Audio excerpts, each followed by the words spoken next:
3:15 Eastern on Peacock. Then we've got the Sunday stretch. You're home for all the best baseball action. And that's the Mets and the Phillies, an NL East matchup. Looking forward to that game coming up. Well, thanks to all those watching the 3-hour and 45-minute show, Sunday stretch here on Peacock, and all those viewers in MLB Network. On MLB Network, it'll be Lauren Gardner coming up with Dan Plesac. But as for all those watching, thanks to Chris Benetti, Dan Camiotti, Benji Goldsmith, our director, our researcher, Mark Sales. I'm Adnan Burke. 2,494 games played at Coors by the Rockies. And in their third game at Vegas, they set a franchise record for runs in a game with 23. Let's see the runs aplenty for the Rangers and Red Sox. Coming up next on NBC and Peacock. Thanks for watching. Have a good night.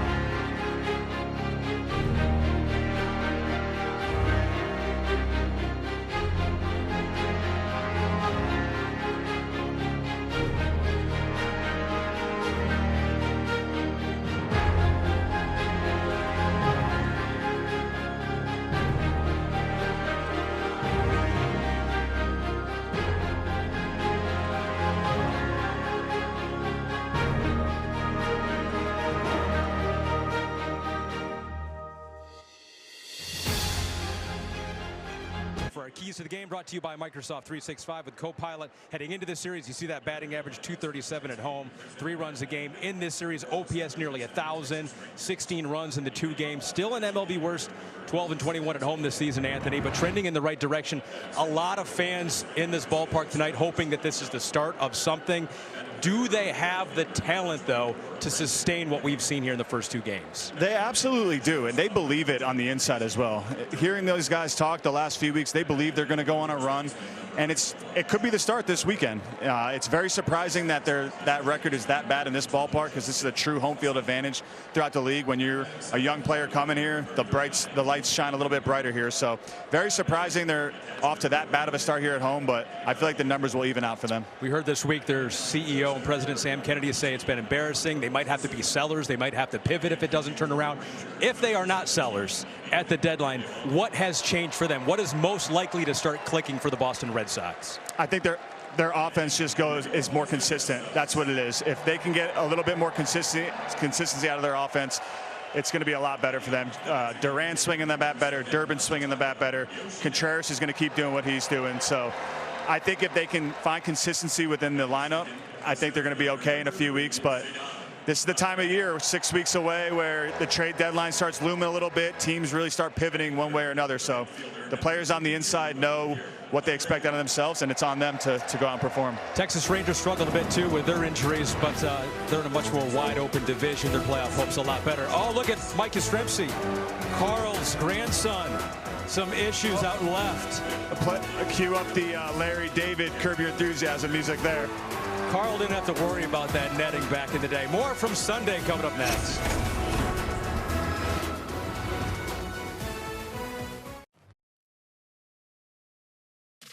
Hey baseball fans, I'm Trista Crick with tonight's same game parlay, courtesy of FanDuel.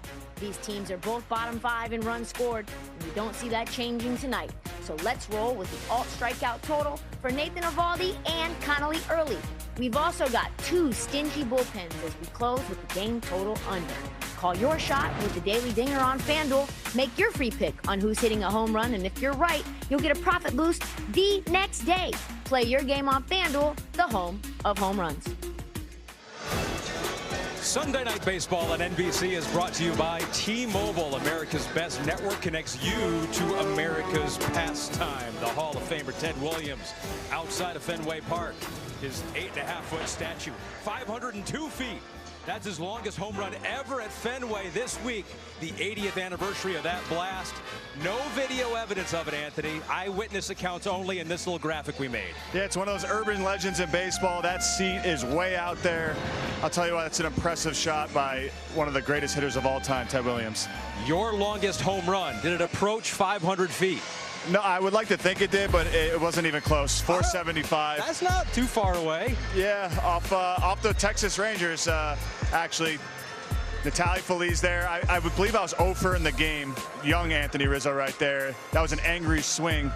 and I got all of it there. Cold night, though, too. We do have to say unofficially, though, because it was pre-StatCast era, but still 475 is a huge one. We welcome in Bob Costas now for the week that was the Sunday Night Baseball Buzz. Each week, baseball serves up new moments. Moments everyone is talking about. Well, almost everyone. Some people reach for the spotlight. That dude's going to sacrifice his son. Others wait a lifetime for the spotlight to find them. Whoa, left round. And while there are some moments we'd just as soon forget, it's the ones that happen for the first time. First career save. Or maybe the 3,500th time. That is a milestone strikeout. That they'll never forget. This week in baseball. If we haven't learned by now, it's not smart to poke the bear. First pitch, destruction. Or the beast. That's a wildly accurate chant coming from right field. At the wall, into the bullpen. When football players show up, Oh, yeah, see ya. football scores follow. It's 14. And it's not just the American version. Slides, headers, Oh, my goodness. And he's walking steady. red cards. And we have an ejection. But in baseball, the goal is to excel. Oh, it's gone. For one inning Jordan Alvarez has 6 RBIs in the first inning. or for all 9. He's done it. A complete game shutout for Jacob Mizorowski. And sometimes it takes a little magic. What is that thing? Is that a Harry Potter one? To turn a giant into a hero. 10 runs in the last 2 innings. Or a pirate into a home run hijacker. Reynolds, can he do it again? That one might have hurt a little bit. Hardly the only sleight of hand on display. Rocchio takes the bag. What a double play! Ultimately, the big bats have the last word. Fernando walks it off. Hey, Sari, show us a walk-off. Including a debut we'll never forget. On 80s night, no less. Not bad for a kid born in the 21st century. Braden Montgomery, remember the name? How about that for a memory? Braden Montgomery, part of that Garrett Crochet deal, that walk-off homer in his first career game. Sunday headlines for you. Marlins pitcher Max Meyer out-dueling Paul Skeens. Miami has won 10 of its 12 games in June, best record in baseball. Former Red Sox pitcher Kyle Harrison beaten Phillies. Christopher Sanchez allows 4 runs in that loss. And the Yankees, 5 runs in the 9th. Ben Rice home run sparking that 5-run 9th inning. Blue Jays go down to the Yankees 8-3, Anthony. What the Yankees are doing right now with Aaron Judge out, they're holding serve for their MVP, the best player in the league. It's impressive. That team is deep. This is Aaron Boone's arguably deepest roster he's had since he's been the manager there. So when they get him back, it's going to be scary what they can do. Something just dawned on me. You said you still have a soft spot in your heart for the Red Sox. That includes when you played for the Yankees? I just realized that. Fenway Park was always my favorite park to come and play as a visitor. Doesn't matter if it was as a Yankee, as a Cub, as a Padre, it didn't matter. Just couldn't say it then. They can say it now freely. Love playing in Boston. Jason Benetti, Mike Bassick, Lou Merlone, Anthony inside the pitch. Rangers, Red Sox next. Your seat just like you're at the park. Rest assured the best are here tonight. Greatest show and a diamond in the light. You gotta see the show. It's a dynamo. You gotta see the show. It's a rock and roll. Sunday night baseball. Rangers, Red Sox. It is out of here.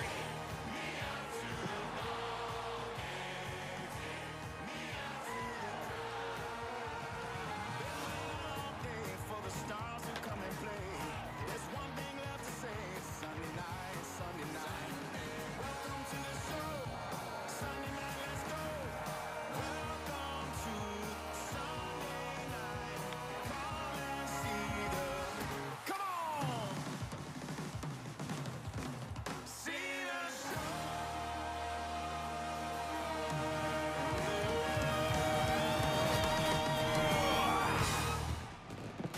Welcome to Sunday Night Baseball on NBC, presented by Capital One. Fenway Park has seen more than 110 years of sporting events, but it hasn't quite seen something like this. Last night, Team Scotland got its first World Cup victory. in 36 years. And it's Scottish Heritage Night at Fenway Park tonight. So for Team Scotland, anything could happen. In the American League, anything can happen. The Red Sox right now at 10 under are 4.5 back. The Rangers are right in the AL West race. It's the land of opportunity for Scotland and the American League. Jason Benetti, as always, joined by experts from both sides. Mike Bassick, former Rangers pitcher. Lou Merloni, former Red Sox infielder. Anthony Rizzo downstairs. Lou, let's start with you. The Red Sox have struggled to hit this year, but suddenly they've won 2 in a row, scoring 16 runs. Where are they right now? Yeah, a little change of pace because they can't win in this ballpark. Right now, the worst team in all of baseball with a 12-21 record here at home. They're last in home runs in their home ballpark. Now, there's been some offensively challenged Red Sox teams in the past, but they still come back here and still score a ton of runs. That is not happening at all. And when you look at this baseball team, you want to get back in the American League, you better figure out a way to win in this park. As you mentioned, they've won this series already. That broke a streak of 7 consecutive series losses at home. They got to start turning around here. Meantime, for Texas, you're 2 under. You have injuries offensively, but you're turning to Nathan Eovaldi at a 1.5 games back of the division lead, Mike. Well, Red Sox fans know this. Ranger fans definitely know this in 2023. Big game Nate is on the mound, and if it's a perceived big game, he's dominated the Yankees this year. This is his stage. It's a sellout. It's Fenway Park. He's pitched great here in the playoffs, in the World Series. He's pitched great for the Texas Rangers. Has he had his best year? No, but I love giving him the ball here in Fenway, trying to get a win tonight. Where he has a rich history as a Red Sox pitcher. And his lineup for the Texas Rangers, brought to you by Capital One, goes like this. Some notable names are not in here, including Corey Seager, who's been dealing with concussion-like symptoms the past couple of days. It's not as deep of a lineup as Skip Schumacher would like to see. And Anthony Rizzo inside the pitch all night with us tonight downstairs. When this lineup doesn't have the same big guns, how does that feel for a pitcher? Well, their game planning is a lot different. They know how they have to maneuver the lineup, so it's all about execution at the end of the day. But when you don't have to face the big boys in their lineup multiple times throughout the night, it's definitely easier to game plan. But when you don't have that depth in your lineup, it could be a long night offensively and a good night for the pitcher. And we will see if that's the case. You would expect a pitcher's duel. It is Connolly early on the mound, the 24-year-old left-hander for the Boston Red Sox, who's got a 3.30 ERA. A couple of tough starts have elevated that ERA into the 3.5 range. Lou Merloni, when he's going well, what have you seen? Well, he's throwing strikes. He's pounding the zone. I mean, for the most part, when this kid goes out there, it's a 4-seam fastball in that 94 range. Really good sinker, changeup. He's got a curveball to go out there as well. But he's not scattering his pitches. He's lowering that pitch count. He's getting deep into games. But even in some of those bad outings, 4 1/3, 4 2/3, it's still 1 run. His stuff is really, really good. He keeps his team in the ball game and hopefully pounding that zone here tonight. What an atmosphere we have been afforded for Sunday Night Baseball. It was supposed to be 5,000 fans of Team Scotland marching around the stadium in a parade before the game. Take the over. It's much more than 5,000. There were bagpipes streaming in and a beautiful combination of sporting event cultures tonight. In Major League Baseball this year, this is going to be the best environment for a regular season game. We're not to the playoffs yet, but this is fun. Yeah, and I've seen Pedro Martinez take the mound here. Dominican Republic was well represented. I haven't seen anything like this like we saw pregame. This is a powder keg tonight. Off we go. Game number 3. Rangers and Red Sox. And Connolly Early's first pitch is greeted just like his last start. It was Yandy Diaz then. It's Wyatt Langford tonight. And it's 1-0 Texas over the Monster.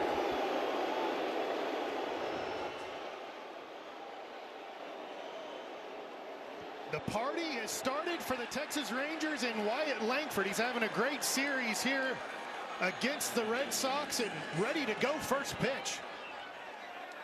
The home run ball's been an issue with Conley early. 12 on the year. Now 9 of them solo.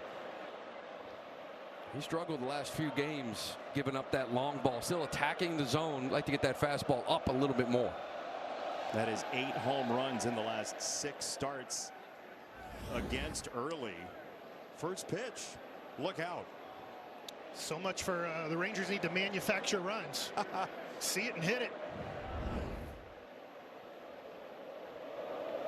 Josh Young hits that 1-0 left side and sneaks it through past Caleb Durbin and Marcelo Meyer. It's a single for Young. All he's done this year is hit. The average over 300, slugging at 466. Also been a great 2-strike hitter. I mean, we are 3 pitches deep. There's this soccer chant in the background, and the Rangers have matched the energy with the muscle in their bats. So now Brandon Nimmo attacks the first pitch and pops it up third base side. There's not much foul ground here at all. Listen to this. Yeah, I'm just glad they won. 1-0 last night, or should I say 1-0? 1-0. Yeah, I don't want 5,000-6,000 angry Scots here at Fenway Park. But they're in a good mood here tonight. Some great fashion, top of the line sportsmanship at a jam-packed Fenway Park.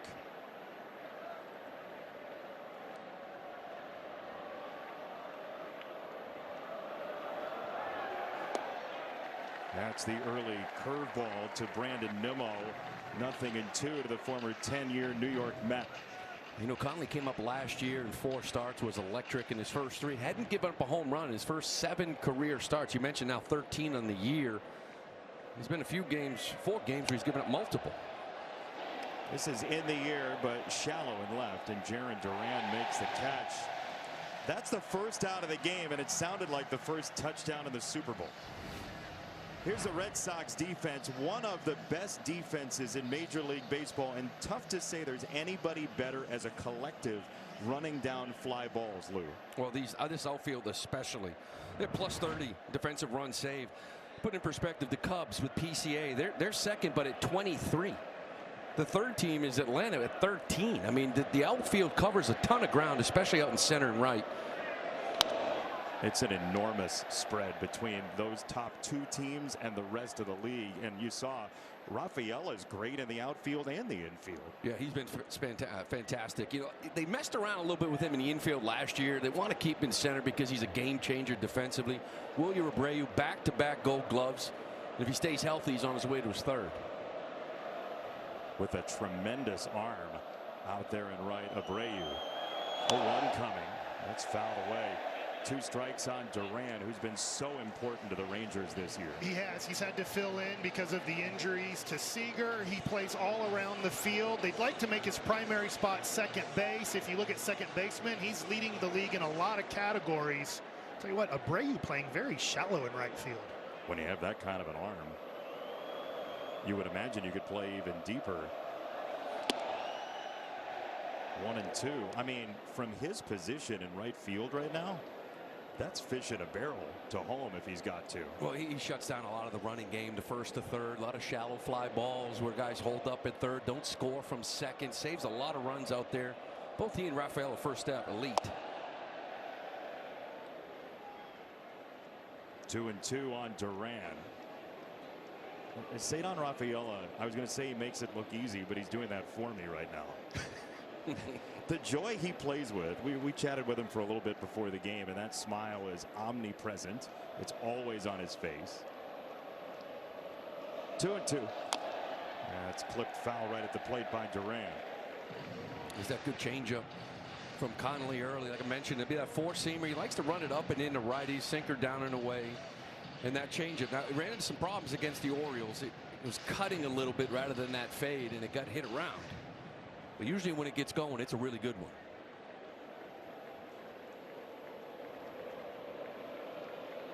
one. On 2-2 from early.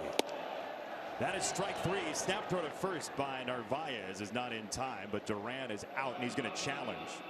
It's an ABS challenge presented by T-Mobile. It's either strike 3 or ball 3. Like a pretty good pitch. Yeah, that's an easy strike. Yeah, that's where it hit. Quite often, guys, when there's action at the plate with the catcher, with a steal of second, something like that, you don't get a clean look. Yeah, it was a okay challenge there. The Rangers weren't challenging early in the year, and Skip Schumacher kind of changed the mentality. He said, guys, I want you challenging early. If we lose our challenges, we lose our challenges. Specifically Connolly early. Wanted to challenge early. One left for the Rangers now as they'll throw on to first against Young. You know, the Red Sox have been really bad all year long at challenges. However, the last 3 weeks, they've been out here before games trying to work on it. You know, trying to get some confidence on the egregious ones early, try to steal strikes. They've been a lot better the last 3 or 4 weeks.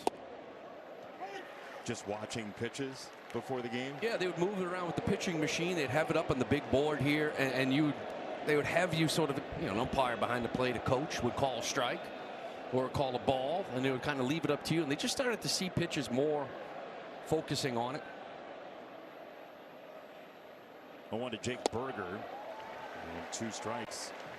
Lou, I'll tell you what, in my time, that's the sign of a struggling ball club if you're coming out and practicing your ABS challenges. So I'm with you. Anytime you see a lot of bunting practice or PFPs that are abnormal, that's always signs of a struggling ball club. Well, they were awful at it. I mean, there's a lot of what you just saw paying off in the first inning, like obvious strikes. They're challenged. They're running out of challenges. Cost them games late. So you need to do something. Got to change it up. Every bit helps in the American League. There goes Young. That's a swing and a miss. Strike 3 and early. Regains his balance after being met by Langford with a first pitch home run. 1-0 Texas and the Red Sox coming up. Time now for the starting lineup for the Red Sox. It's presented by Capital One. They're 11th in batting average, but 29th in home runs under interim manager Chad Tracy, up from AAA after the change with Alex Cora. And you see a lineup that put together 16 runs the last 2 days. Starting pitcher is Nathan Eovaldi. Of 12 postseason appearances for the Red Sox, Mike, you said it off the top. He has been a big game guy and a big moment guy throughout his career out of Alvin, Texas. He gets his best work out of the biggest moments, and that's rare when guys get better against the better teams in bigger moments. He was part of that 2018 team, Lou. He's loved in this city for that performance. 6 innings out of the pen, game 3. 0-1 to Yoshida is a tester down the right field line. Always look out for Pesky's pole down there. Yeah, 12th inning and beyond was all Eovaldi. He threw in game 1 and game 2, an inning each. Had a day off, went 6, 97 pitches. Now they lost that game, but after in that clubhouse, the team was almost convinced that they were going to win the World Series. Normally that would knock you down. You lose a game like that in the World Series. It didn't. And in a city, Lou, that you grew up in and you know very well, that sort of folk heroism will go a long way. Forever. I mean, the Red Sox fans, I know he's pitching for the Rangers, but they love this guy for what he did. His 1-2 is upstairs to Yoshida, batting first in a start for just the 3rd time in his major league career. Gasper's been there the last couple of nights. Mickey Gasper's come up from AAA, and he's giving you good quality at bats. Masa's kind of in that DH role, a couple games in the left field, but just trying to get into a rhythm here. The at bats haven't really been there. This will be at least a 6-pitch sequence with Eovaldi. There is Mickey Gasper, who's on the bench at least to open the game today. Well, the one thing I love watching about Nathan Eovaldi is it's tough to guess what the next pitch is going to be. He's inconsistent with his sequences, which makes him so tough to figure out what's next. We'll find out. 2-2. It's a swing and a miss on a curveball. 2-2 breaking ball for Yoshida. Takes him down. Well, he has a very good curveball. His best pitch is a split finger. Here he goes with the slow 12-6 curveball. He's not going to throw a whole bunch of 4-seamers. On the year, he's throwing it at 12%, but as the season has progressed, that number has come down. He's almost been 3 separate pitchers in his major league career with his stuff. Yeah, and that's why he loves talking to guys like Jack Leiter, because he's like, hey, when I came up, I was throwing close to 100 miles an hour. I was more of a thrower, and then I started learning how to pitch with this hard stuff, and then through injuries, now I've learned how to pitch throwing 94 to 96 with a fastball. Cutter, sinker, 0-2 quickly to Raffaello, who had a big swing yesterday to help build the Red Sox final margin. A lot of big swings the last 2-3 years for this Red Sox team. He loves the moment. Looking for a big moment. This is the guy you kind of want up there late in games. I just have to say, that crowd in right field is overwhelmingly joyous. It feels like WBC atmosphere. Are they going to stand for all 9 innings? I hope so.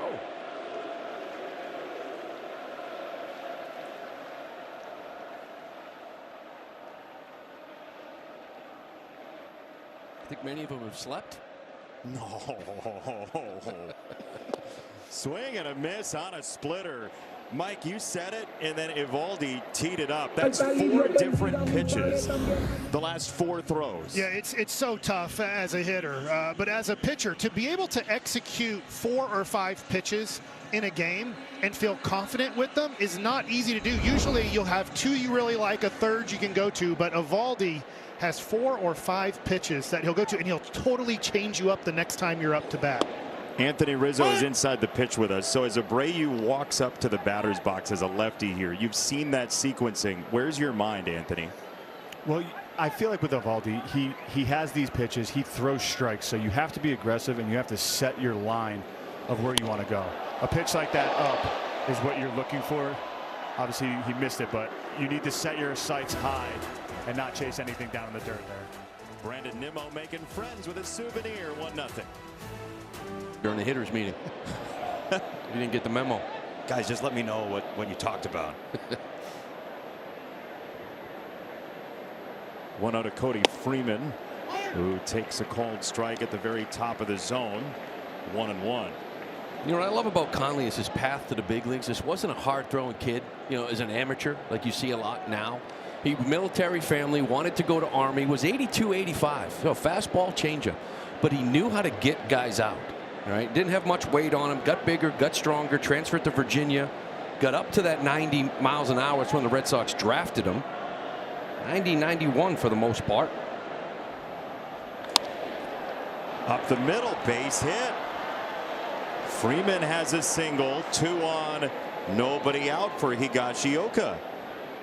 When he got drafted, they got his velocity up. Yeah, like every organization does, right? Let's get you throwing harder. And he had trouble holding it throughout outings, but now he's up to 94. We'll see 96. But deep down, he's still that guy throwing 83, 84 with a good change. He knows how to get guys out. This kid's a pitcher. How is he at getting off the mound covering sacrifice bunts? Good athlete. We're probably going to see it here. Because the Rangers do like playing small ball at the bottom of their lineup. It is the 8th spot. Higashioka with a left-hander next. Corner infielders are crashing. And early throws a ball high, 1-0. Velocity at 92. That's down a little bit here for Conley. Usually see 94 pretty consistently. How would Riz feel playing this close to home plate at first base? Oh, I absolutely loved when I thought someone was bunting, I absolutely loved crashing. That ball smoked to left field and over the monster, just barely but gone. Higashioka makes it 4-0 Texas.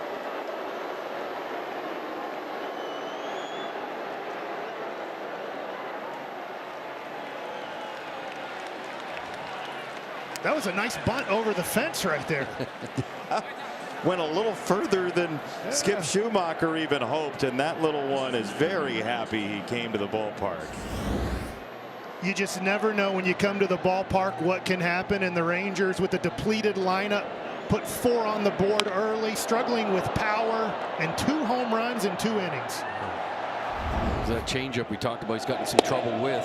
Haven't really seen this from Conley much at all. It's, you know, early in his career, 17 games, but this kind of runs early on. You just don't see much from him. Usually gets very good vertical drop on that changeup. But as you said, Lou, the home run number now it's 9 in the last 6 games. Yeah, and that one there, like, it gets good fade down and away too. With that one, with a little cut, but it just stayed over the middle of the plate. Andrew Bailey, the pitching coach, watching as that's tapped first base side of the mound. Early does scoop it up and shovel it on to first for out number 1. Higashioka just barely snuck this thing over. Well, he gets something he can handle, and this is a great place. If you can hit fly balls to left field, it's one of the best places to get some homers or doubles.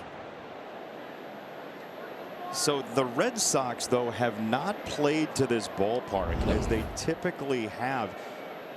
10 home runs to left field through 33 home games, Lou.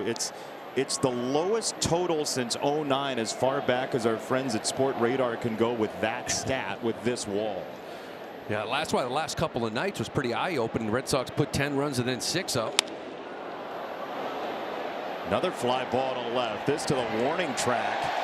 And Duran for out number 2. Well, the biggest problem here in this park, for the most part, in general, the right-handers are having trouble getting the ball in the air pull side. And the lefties don't want to hit the ball the other way. Sometimes you got to be reminded that that's 310 feet away out there in left field, that green monster. Like, I didn't believe it, Lou. Last year, I brought my golf rangefinder and stood on home plate and got us. It is 310. They're telling the truth. On the mound, it looks about 220. You brought your rangefinder? Yeah. You are really prepared for everything. Yeah, and I was like, I'm going to sneak out there before they're hitting BP, and I'm going to see if that really is 310. See, that's a pitcher thinking it's actually closer than it is. Well, if it was 308, what was your recourse? What were you going to do with that information? 308 would have been close enough. I was struggling to on the mound. You just like, this isn't 300 feet. Yeah, and pitchers saying, yeah, nothing gets in my head. We have short memories and we're unflappable. Oh, man. Well, that might be right-handers talking to you. Left-handers a little different. We're always in our head. It's a ball high, 1-2.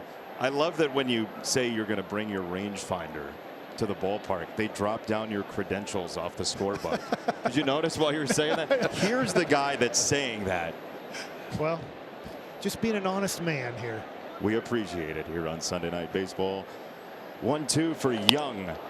He slices that right at second base. Just carved it at Kiner Falefa.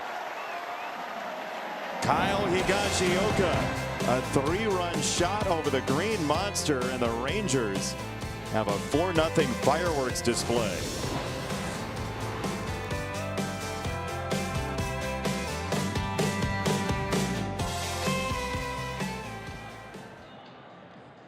Canada until July the 19th. Experience every goal, every celebration exclusively in Spanish on Telemundo and Peacock. If you missed it off the top, the Tartan Army has overrun Fenway Park with its brand of jubilation and thrill-seeking, and it's very fitting, right? You have the Rangers here and you have the Celtics down the road. It's like a Scottish football rivalry. Wonder how many people this is their first ever major league game in the outfield. That's why Ahmed Fareed's here. He's going to count. He'll walk around the ballpark and say your first game, and he'll give us the tally by the end of the night. And Nathan Eovaldi bankrolled to a 4-0 lead, so he attacks the zone, and Wilson Contreras attacks that pitch. It is out of here.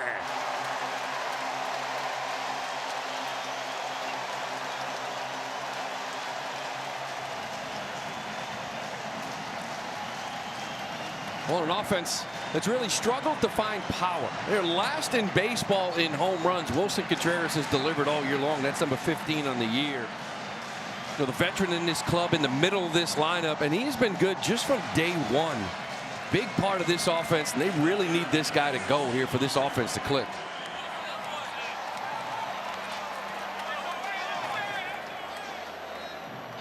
Playing the role of Wally tonight, Wilson Contreras. From the Rangers side, that's Oscar the Grouch. There's Jared Duran, who had just a massive May. Here's a home run again. Wilson's just on top of the plate. You know, that's why he's got 13 hit batsmen this year, but he's on top. You throw him outer half, it's still pull side to him. He's looking to pull. He's the one guy that takes advantage of that wall. No, Lou, you said home run number 15 for Contreras. That's Evaldi's home run number 16 on the year on the mound. Why, Mike?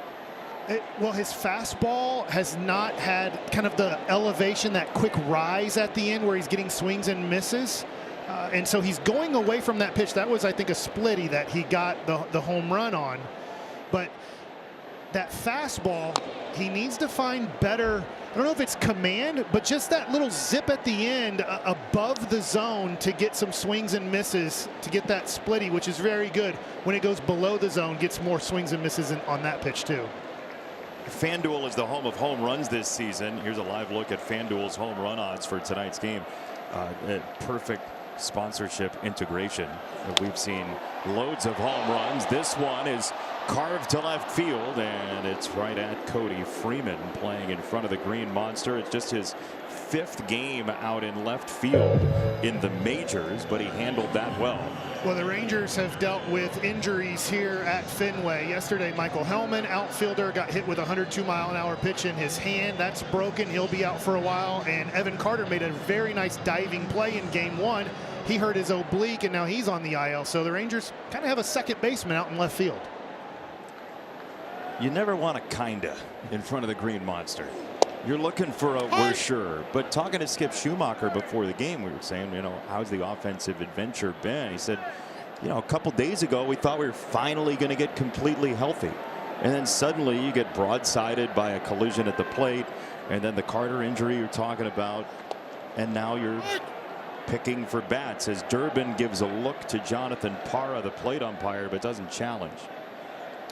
Yeah, the Rangers have dealt with injuries, but I hate making that an excuse because everybody has. The Red Sox have dealt with Roman Anthony, who they had very high hopes for to start this year, who's been out quite a bit now. It's really hurt this offense. You know, there was such high hopes last year, 71 games. The offense was different. He looked like an elite talent, and I still think he is going to be. And then the WBC, he was fantastic. Just tough start of April. Then he tore that ligament in his hand on a swing against Detroit. He's been out now for 4 or 5 weeks. Your high school, Riz, Roman Anthony. 6-time defending state champions now. He was part of one of those 6, so what an absolute stud. Big fan of his. It's called Inside the Pitch, not Inside the Alumni Association. Got to give a shout out to Stoneman Douglas. 3 balls, 2 strikes on Durbin. That kid's a great talent. But, you know, it was year 2 in the league. The team started looking for holes. They started attacking them, and it was a tough start to April. You felt like he was going to get out of it right before that injury happened. Durbin stays alive, and Lou, since he lost his regular everyday third base spot, he started to hit the ball better. Started to hit the ball in the air is what he did. The first 45 games, it was a 60% ground ball rate. Now it's down to 35 here in the last 17. So the line drives, using the whole field, getting inside that sinker, driving it to right field, up the middle. 3-2 is a take below the zone. 1 on, 1 out. The MLB app has you covered all season long. Get personalized highlights and push notifications just for you. Download the MLB app, the #1 app for live baseball. That's where you can watch these guys regularly.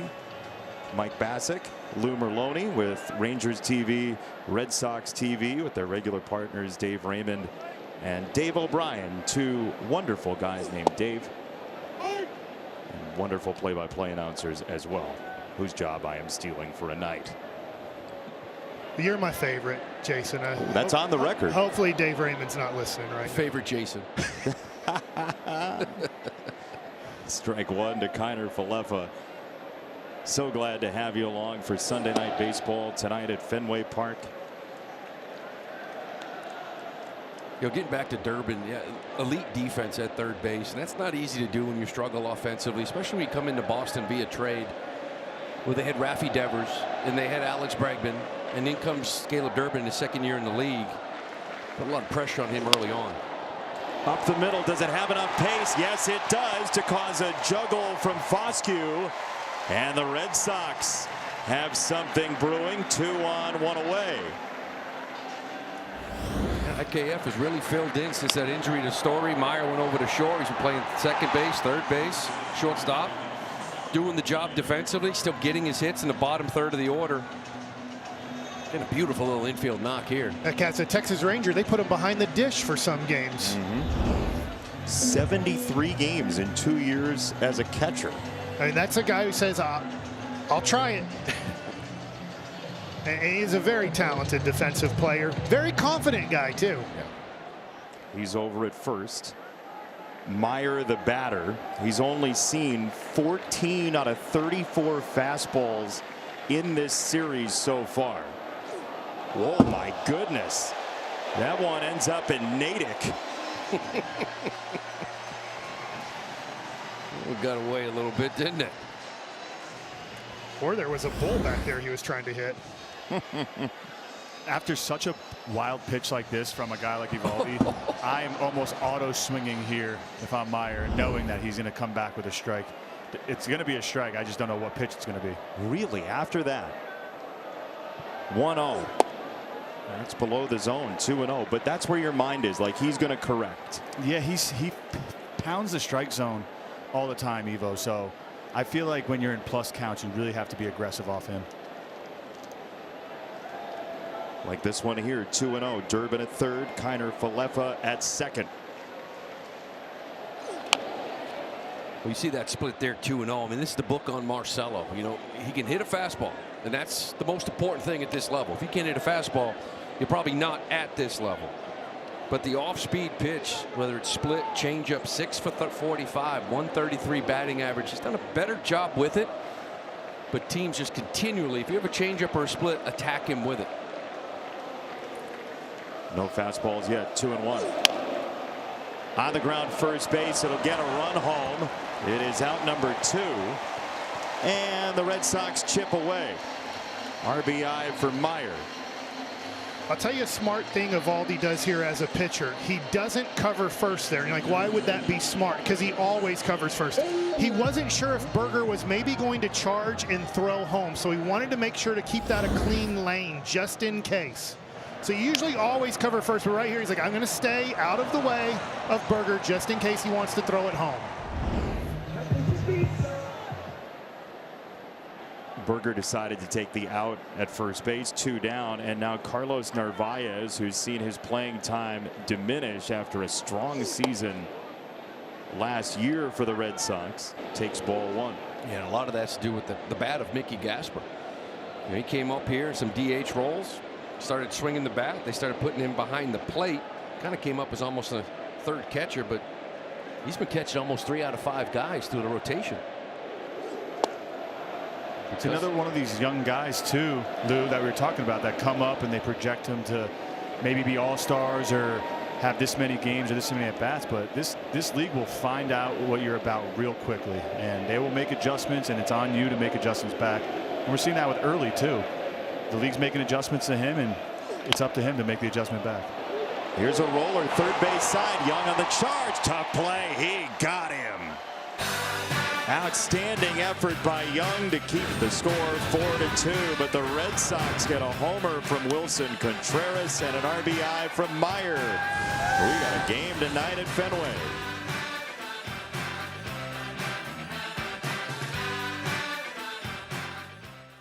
Baseball and 6 runs on the board already.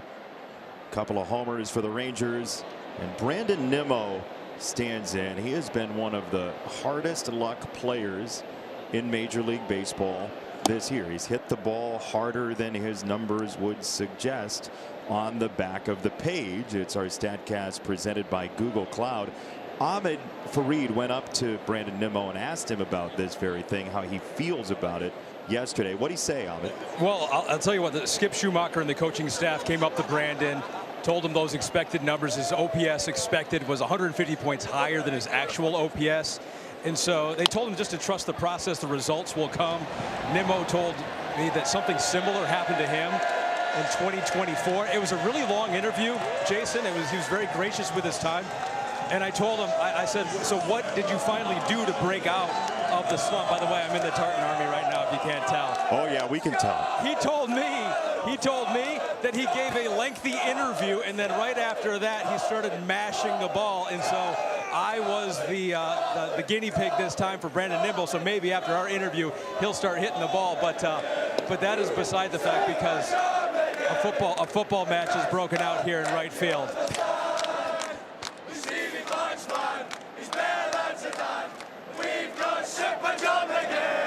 The flower of Scotland is in bloom around Ahmed Fareed. Good seat out there. All right, who went to the game yesterday and saw Scotland win 1-0? Yes. Who went to the game yesterday? Yes. Everyone? We were at the game yesterday. All right. How was it? How have you enjoyed your time in Boston? The game was absolutely fantastic. I just want to give a big, massive shout out to Steve Clark and the Scottish team. We absolutely love you. You are fantastic. You've represented us. And I'm not going to swear. I absolutely love Scotland. Come on, Scotland! The guys want to know if you've slept. Have you slept? Hey, very little. Very little. Very little. Very little. Very little. Jason, well, I'll stay out here for as long as you want me to stay out here. I love the hat, by the way, Ahmed. It's beautiful. All this because of a John McGinn goal. One goal has set an entire nation into a frenzy as that comes inside on Duran, and it looks like a foul ball.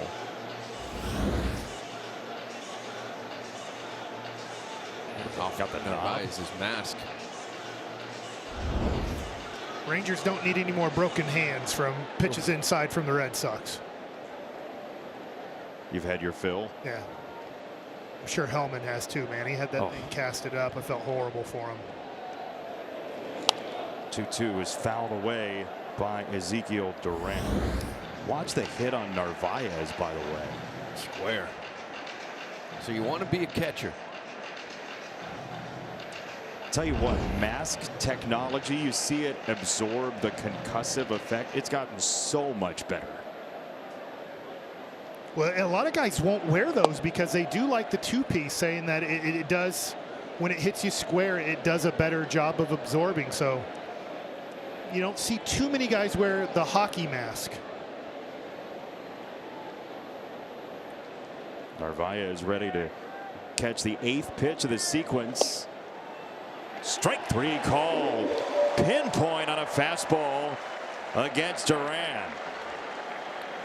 Oh, nice first couple hitters here for Conley. You know, your team just put up 2 runs, got you back into this game. Now 4-2. You see this fastball kind of just hitting that corner. Narvaez wasn't sure. He kind of almost put his hand up ready to challenge that if he wasn't giving it. As a pitcher, you love those misses. You're trying to go away and you miss the other side, but you hit the corner perfectly. Instead of it going to the middle, you get it all the way to the other side. Jake Berger scorches this down the left field line into that dead corner past the garage door. And Berger has a 2-base hit with 2 down in the 3rd.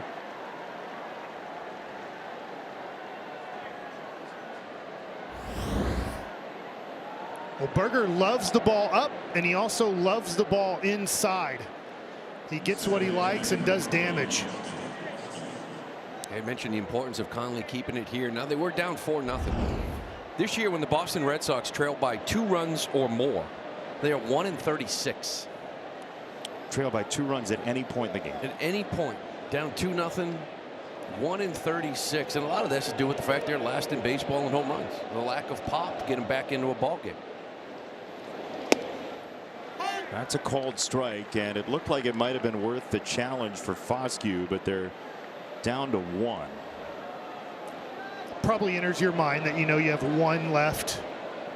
Also being a somewhat of a rookie, he came up last year too, but not a veteran guy. No, and you know, veterans like Anthony Rizzo would just burn you for overusing challenges. Well, I mean, the first challenge they had, that ball was pretty much in the strike zone, the full ball. So For me, it was a higher leverage spot, but it's a bad challenge if it's that much of a strike. But you wouldn't tell him about it in the clubhouse or anything. No, it would be right in the dugout right away. 0-2 to Foscue. All in good fun, though. All in good fun. But that's what you think. Yeah. I like the challenge system. I think it's really, you start to see the strategies of it. You know, you got a 2-run lead late. Yeah. Offensively, you probably don't want to use it. You want to save it for that bullpen in a big moment when you're leading in a game.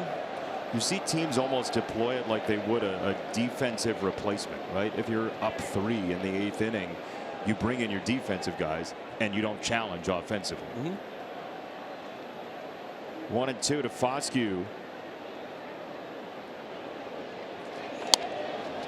To third on one hop. Durbin knocks it down, gathers it in, but cannot make the throw.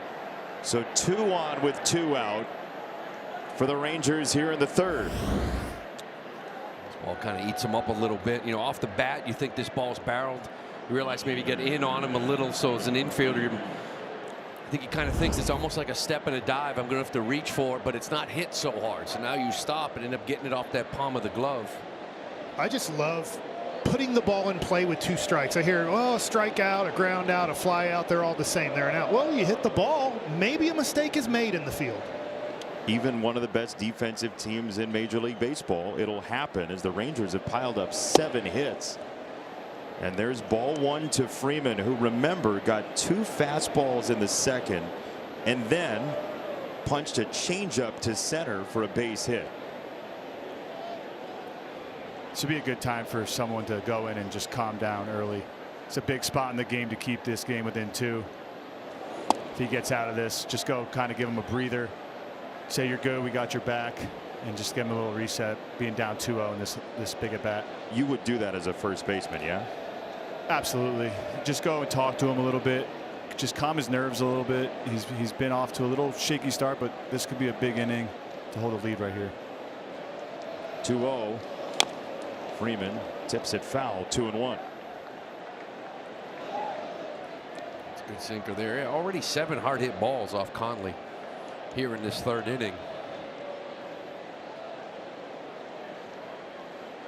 That's one area too on this team. A guy like Wilson Contreras, who's been really good for this club because he's one of the few veterans as a first baseman, that catcher background, he would call timeout and go talk to a pitcher himself, knowing the right time, maybe go talk to him and calm him down.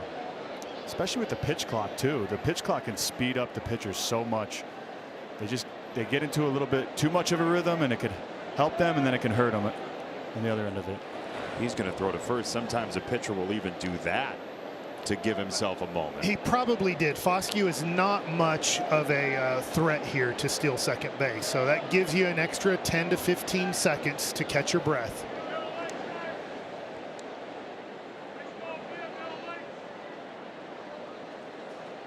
Two-1 to Freeman. It's upstairs. 3 balls and a strike. Not crazy as a left-handed pitcher about a slide step there. Not much of a threat. You're a little bit maybe fatigued in this inning with your pitch count up in the 3rd inning. Make sure your legs are underneath you on this pitch. The pitch is more important than holding the runner on right here. Foscue hasn't stolen a base so far this year either. 3-1 is in there. Knee high. 3-2. Much better leg lift. I would do the same thing again here on 3-2. I think Narvaez thought that was strike 3. Sure looked like he held that strike. It was about walking off the field. We got 1 more strike to go. He holds this strike. Kind of walks off like it's strike 3. It's been a pleasure. Have a great night, everybody. 3-2. In the air on the infield.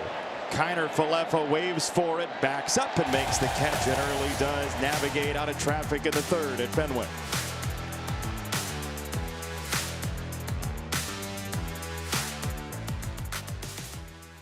Every MLB game. Can I get a couple?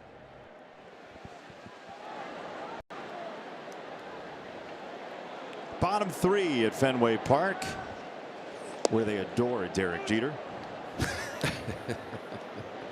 Someone's about to scream, Nomar's better. That's what happens if a Red Sox fan scans the QR code. 0-1. And Eovaldi misses up with one of those cutters. 1 ball and 1 strike from Eovaldi, who won a World Series as a member of the Red Sox. He started games 1 and 5 in the World Series 3 years ago for the Rangers. That's a guy that both of these fan bases can agree on. I think people just appreciate the professionalism in this guy. You know, you talk about big game Nate. I mean, he had that rep here. You know, when he came here too, it was a little inconsistent. I felt like he had those last 3 years here in Boston really turned into that guy, that workhorse, a leader on a staff. Line drive right field, base hit. Yoshida pushes that into the corner. He wants 2, and he is in there standing up. One of those nights it feels like 4 might not quite do it. Well, in this park, there can be some base hits that can be outs other places. There's a split finger, and this is second time through the lineup. So, Lou, I'm going to be interested to see Red Sox. Eovaldi once again not throwing many four-seam fastballs at all. Pretty much going with cutter, split, and some curve balls if they make the adjustment and stop looking for fastballs. And here's a guy here that really taking it to the next level this season for the Red Sox offensively. There's a 2-seam fastball, to your point, Mike, not the 4-seamer, 2-seamer below the zone. Good movement right there, bottom of the zone. To me, watching this series, Rafaela has 2 swings. He has his swing right there, a big swing, and then when he gets to 2 strikes, he does change his approach. Yeah, one of the big things with him this year, he's just swinging less. You know, it's like a 36% first pitch swing rate. In his career, it's been 50, and it sometimes felt like 75%. Just the pitch coming out of the hand is something he likes to hit, but he's been more patient. He's gotten in better hitters counts, and he's using the whole field. A check swing, and he did not go. We talked to him about that very thing before the game, and he said, look, games in the majors can really help with maturity, but it's also been a point of emphasis for him to grow as a hitter. He knew he had to grow. He has, because you don't want to take the aggressiveness out of him either, right? It's a fine line of an aggressive hitter, because he can still expand and still barrel baseballs. Good bad ball hitter. He broke his bat here and rolls it to third. Young on the charge. His throw, and he does beat the speedy Rafaela for out number 1. Sunday Night Baseball on NBC is brought to you by Capital One. What's in your wallet? And by Progressive Insurance, a grand slam for your budget. The nexus of the Rangers and the Red Sox, Jose Canseco, Adrian Beltre, and this guy, Nathan Eovaldi from Alvin, Texas. Got a runner at third here, and he's going to have a defense behind him that plays the corners in and the middle back. Abreu doesn't hit the ball on the ground very much at all. No, and I'm surprised too. A lot of times in baseball, and I think bringing the infield in, even with a 2-run cushion, with 1 out, they're keeping the infield back. This guy has absolutely punished the Texas Rangers throughout his whole career. 16 games. He's hit 9 home runs and a .451 batting average. I'm surprised it's that low. I mean, 9 home runs in 16 games, and it's all sorts of different pitch types. Jason, he's got 5 doubles to go with it. I mean, he got an OPS over 1,500. I mean, it's 1.578. It's scary watching him hit. He's the best hitter I've ever seen in my life against the Texas Rangers. It's better than Ohtani. It's better than Judge. It's better than Trout. To first here, and the throw coming home is in time. Yoshida is out. It's a double play turned by Berger. And that is that. Wow. You said it earlier, Mike. Eovaldi cleared the gap to make the throw, and Berger threw a missile. What a great play to get to first base and throw a perfect low strike to Higgy.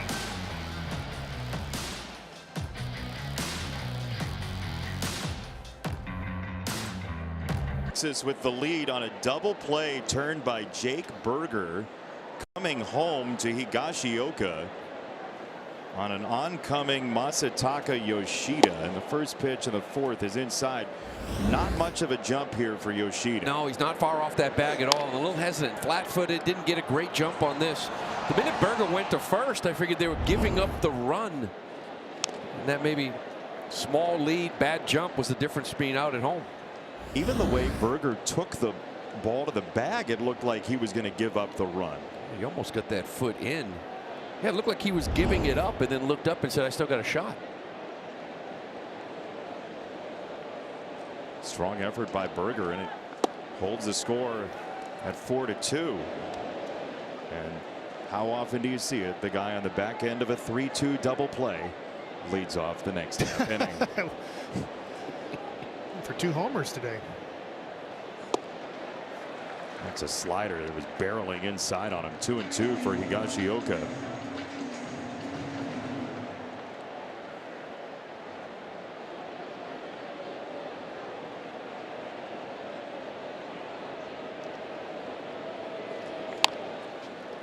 Slow roller past the mound, and eventually Early does veer over to cover the bag to create out number 1. We'll revisit that after this. At Ace, no matter how you grill, we've got the perfect one for you. Because only your local Ace has all the best brands in one place, like Weber, Big Green Egg, Traeger, and Blackstone. That sounds pretty perfect. Ace is the place with the helpful hardware, folks.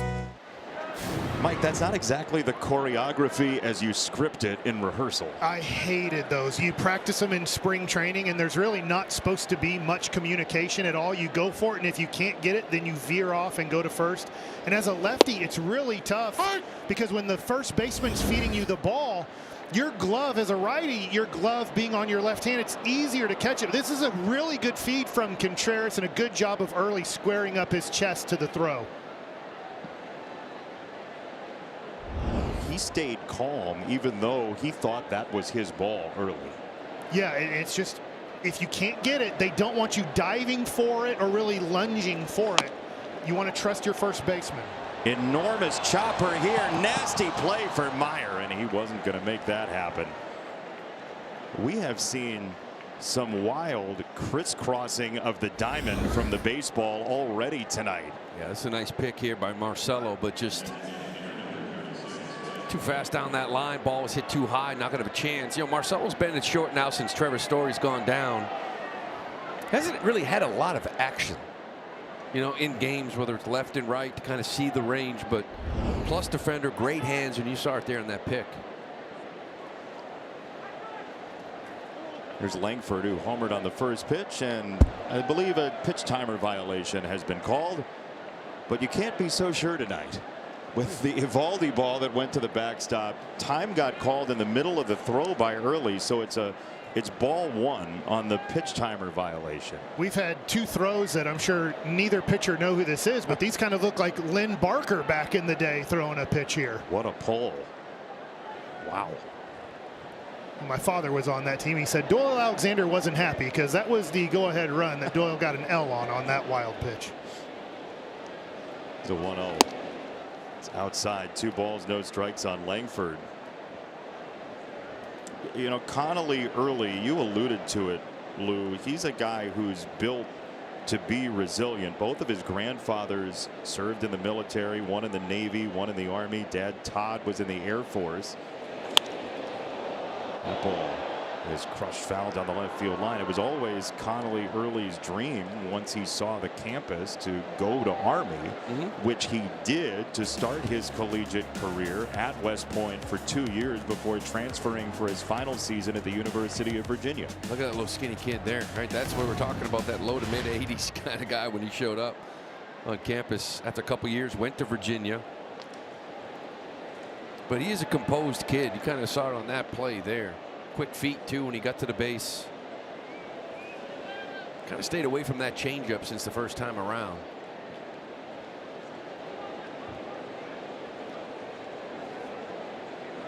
Two on to Langford.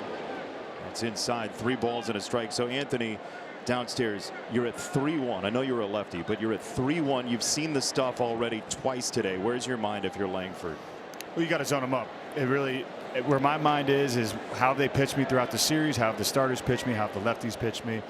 You're in an advantage count now. He just threw you a fastball in. He's laboring his fastball right now. So I'm probably looking for a pitch up in the zone. It's probably going to be soft here, but that's what I'd be looking for.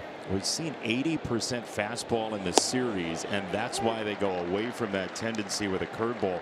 3-2, but Riz, coming into this game, he'd seen 35 pitches in the series.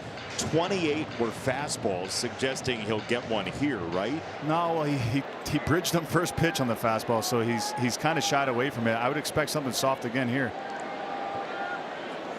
3-2 is inside. He missed with a heater. It's a walk for Langford, and 2 on for the Rangers here in the 4th.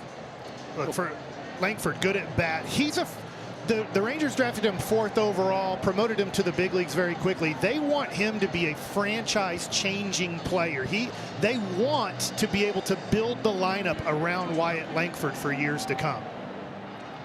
Langford came into this game too, that coming off the IL, that forearm strain. He was 3 for 23 in 6 games. He's like 6 for 10 with a homer. Yeah, it was in these 3 games. He's been swinging it. It was interesting talking to Skip Schumacher today, because as a pitcher, I don't know exactly how to swing the bat correctly. I was like, gosh, everything he's hitting is like he's cutting the ball, almost like if you're slicing the ball as a golfer. And then when he talked about that forearm injury and possibly not getting extension, it made sense to me why he was cutting everything, hitting the ball. Right forearm, that right hand's the power. Left hand direction.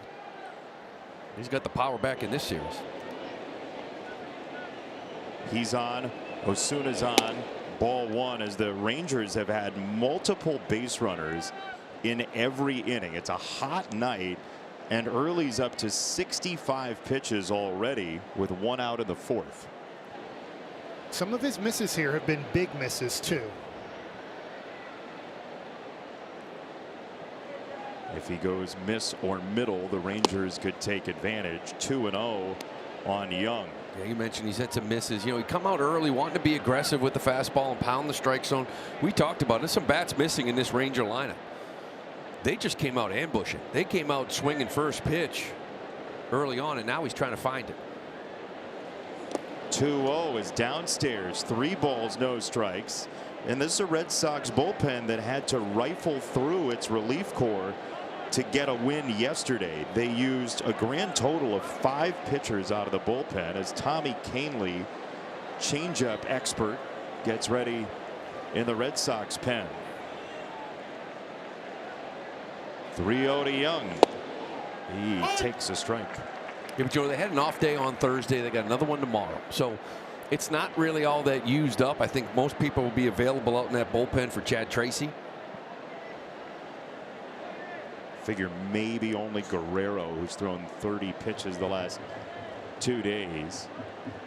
3-1 is way outside. That's ball 4, and the bases are loaded for the Rangers and Brandon Nimmo. There goes Andrew Bailey, the Red Sox pitching coach, one of the holdovers from the staff alterations. Summer's #1 show is back for the ultimate competition. Don't miss an all-new America's Got Talent Tuesday on NBC and Peacock. Lou Merloni, if you were going to try out for America's Got Talent, what would your special talent be? I'm trying to think what that would be. Might have to be some kind of. Will they let me cook? Sure. Like make some ravioli, some meatballs, some sauce, something like that on stage. The last person sang like 3 octaves above normal, and you're just like, hey, can I make you a little pot of ravioli? It certainly wouldn't be singing. I don't play an instrument. You don't. I'm not going to be singing.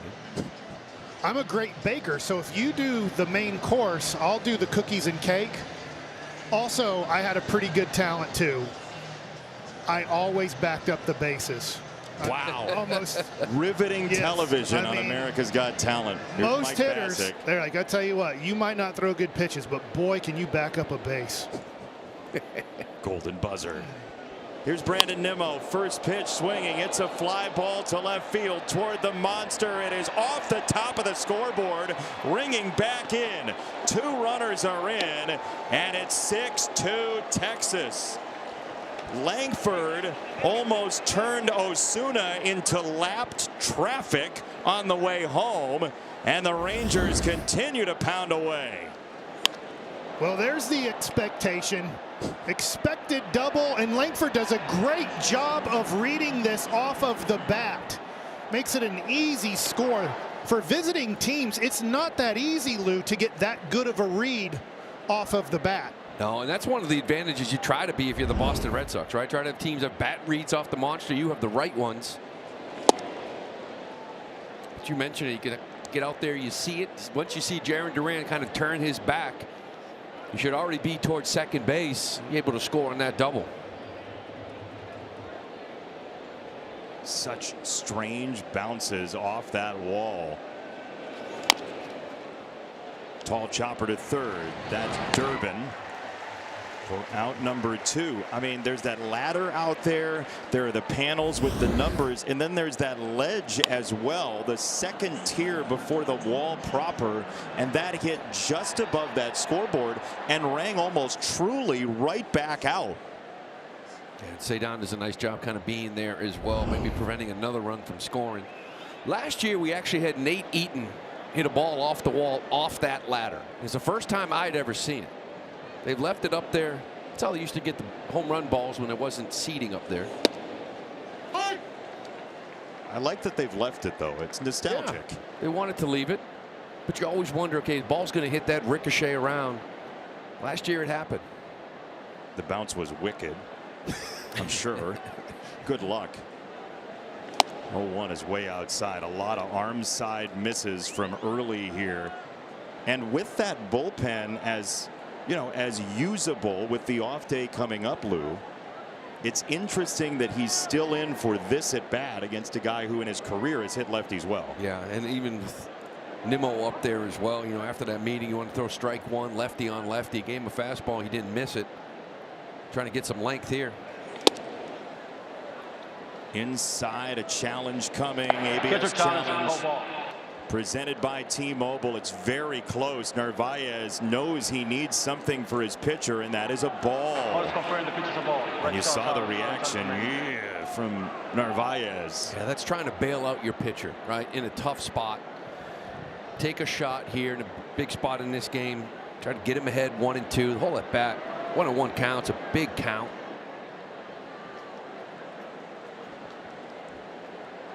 Two on to Berger.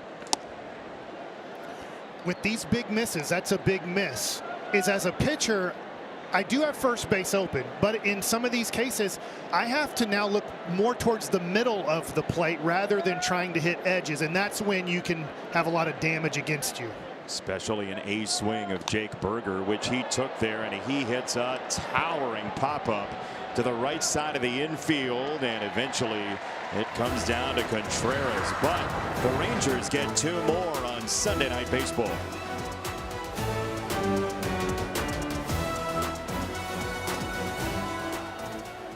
Years ago, for Nathan Eovaldi, you'd say, what is wrong with Nathan Eovaldi? But he has altered his arsenal so much over his career that 2 4-seam fastballs isn't shocking. Well, this year that 4-seamer just hasn't been his pitch. It has a .432 batting average against. What's interesting there is he is throwing his sinker, which is a fastball. If you're wondering, it's just a 2-seam fastball that runs arm side. He's only throwing that one 8% of the time this year. So Timber. 11 of those. He didn't know how to do the bell tray and just end up on one knee after the swing. You know, we've seen this a few times from Wilson, but I'm with you. I'm used to kind of seeing Nate control that top rail with his fastball out of the zone, late life, get some swing and miss, play that split off it. Oh, he shows bunt. He shows bunt and takes 3 steps toward the pitcher's mound while he's doing it. Lou, you can explain that one. Yeah, he's just solo home run. I think he's just messing with the pitcher. He's done that a couple times when he's going to take a pitch, but find himself in a 1-2 hole. Oh, and a nasty breaking ball visits him. 1 away. About a challenge, you call strike. We got a challenge on that. Yeah, see, that's the problem with this is not going to go well. That front door breaking ball he doesn't see. Look at this ball. It's right down the middle of the plate. Oh, boy. Because he's on the plate, a lot of teams will do this. They'll throw that front door curveball, and because he's leaning out over as a hitter, you don't see it very well. He challenges that. That was, I don't want to say middle in. Well, Lou, I will say out of the broadcasts I've done, that has been the worst challenge so far I've seen. Good pitch to hit. He should have done some of our games earlier. First pitch here to Duran is pushed into right. That's a base hit. That might be a candidate for worst challenge of the season. Yeah. By the end of the year. Riz, that's your former teammate, by the way. What are you going to say to Contreras? What do you got? Well, that's what happens when you stand on the plate. Those balls inside, they either hit you or they're a strike. Very rarely, unless you're moving your feet, are they balls. So what I'm saying to him is, hey, you saw that one pretty well, huh? Give him a little pat. Here's Durbin to take ball one. You see Eovaldi yell at himself after he yanked that one. He will let you know if he's disappointed with the pitch. He's a guy who isn't quiet on the mound if he doesn't like it. But the great thing is he does let it go. After showing emotion, he lets it go and executes the next pitch. Oh, a little bit of rain coming down here at Fenway Park rather unexpectedly. The forecast earlier in the week looked dire, but it has improved dramatically as the week's gone on. 2-0 fouled away by Durbin. Well, Jason, that's way more rain than the Rangers got on their Thursday getaway day in Kansas City with the 2.5-hour cloud delay. There were clouds in the sky for 2.5 hours. I like that you use this platform for that, because the Rangers, watching that game a little bit, it looked like they were peeved. It looked like they were hitting like they were frustrated by the delay in Kansas City. Everybody knew what was happening. Kansas City had a worn-out bullpen. They had Walker on the mound, and they had a rookie pitching the next day, and they needed him to throw 6 innings or more. And so they were going to make sure there was 0% chance of rain when they started that game. 2-2 on Durbin. That's low. Twice now. Durbin has had daring takes below the zone against Eovaldi. He walked the first time. He's 3-2 here. That's one of the things with him too. He doesn't chase a swing and miss really all that much. Kind of well advertised around here. Durbin kind of going outside, having his own hitting guy. Letting people make a big deal of that. I think it's so common in the game right now. You know, that was here last year. Alex Bregman had a hitting guy. These guys work out in the offseason. They go to some people that sometimes a different voice helps you. It's helped Caleb Durbin. He's been a different hitter the last 3 or 4 weeks. Down the road in Waltham, where his hitting guy is. Popped up. Foul. How far is that from Framingham? From Framingham. Well, what time of day? Because it can probably be 45 minutes. I knew you were half. going to ask something like that.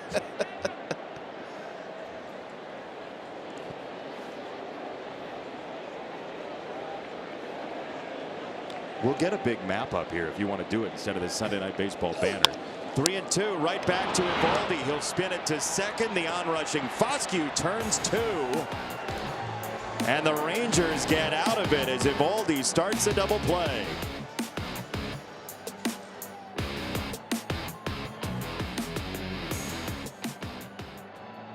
For Connolly early. Anthony Rizzo is inside the pitch with us downstairs. You surprised he's still in this game? Yeah, I'm very surprised, especially last inning too when he had the traffic. If the Red Sox can keep that at a 2-run ball game, I mean, they're still in it. They're still in it now, but very surprised with an off day tomorrow, coming off that off day on Thursday, that he's still in. He's been laboring the whole game, but if he can get out of this as a young pitcher and get through the 5th, it could be a confidence booster as well. I know people will look and they'll say, okay, 78, 79 pitches. But Anthony, it's a different deal when there are pitches with runners on base. Yes, absolutely. I mean, it started from the first pitch of the game, really giving up the home run. It seemed like he settled in a little bit there after that through the first, second inning. But then there's been traffic. It's been high stress pitches. He's had guys on throughout the night. So it's surprising that he's out there. And it's even more surprising there's no one up in the bullpen right now. I've always thought of how could you keep a pitch count where you would say to the stressful pitches where this pitch is only worth somewhat half of a pitch, but this pitch is worth 2 pitches on your pitch count.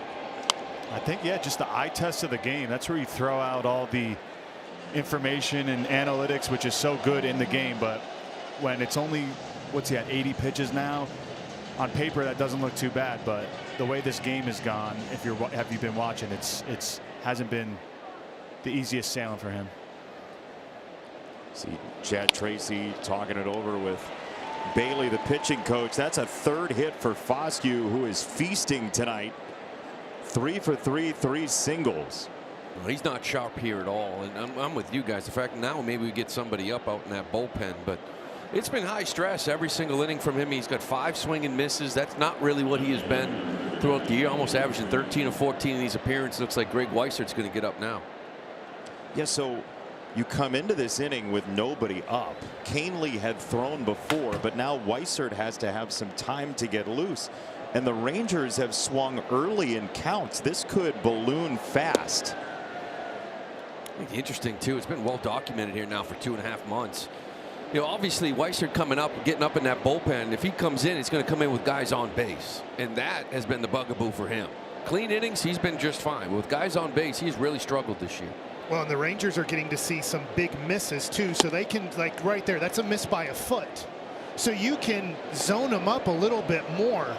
You go, okay, now I'm just looking for this area right here. If he throws it, I'm swinging. If not, I can take again, and he's not hitting his spots. He's sometimes missing on the other side of the plate.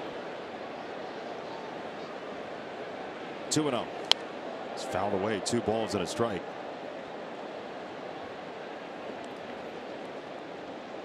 Well, look, both of these teams, you can make an argument, are very much in a playoff hunt that's been diluted in the American League. The Red Sox are 4.5 out of the wild card. The Rangers, with a win tonight, would be tied for the wild card spot number 3, the 6th seed in the American League, at 1 under.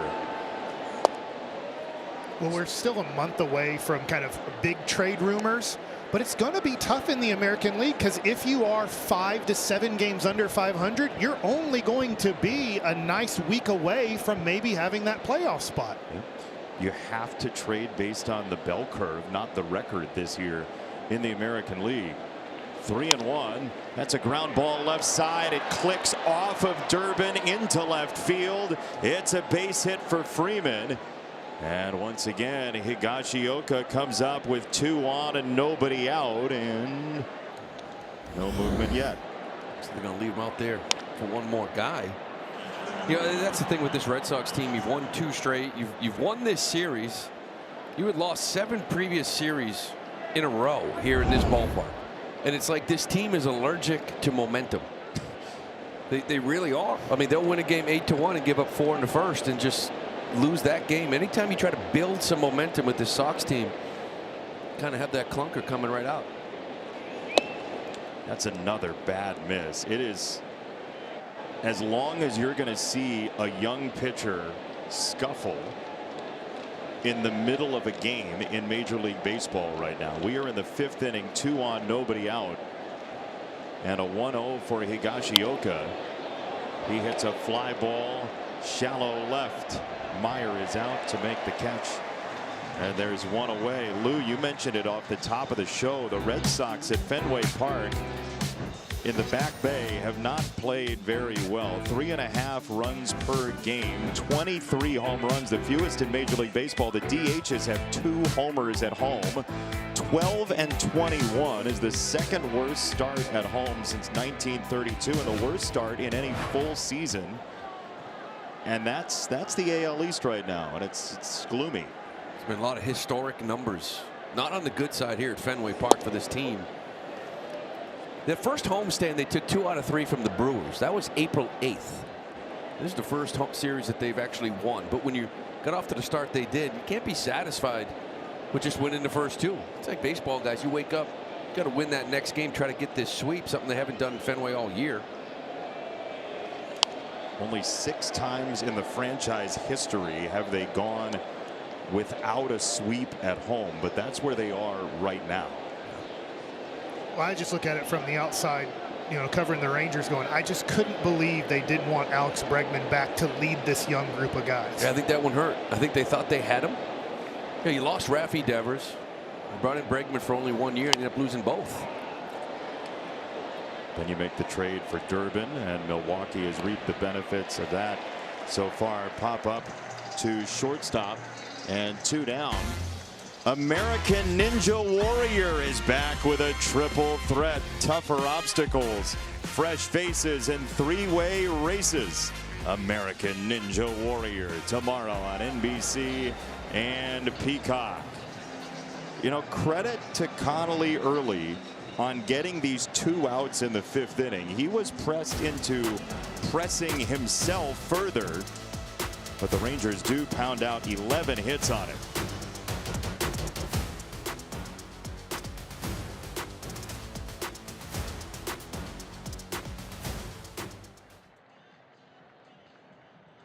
Have been an issue.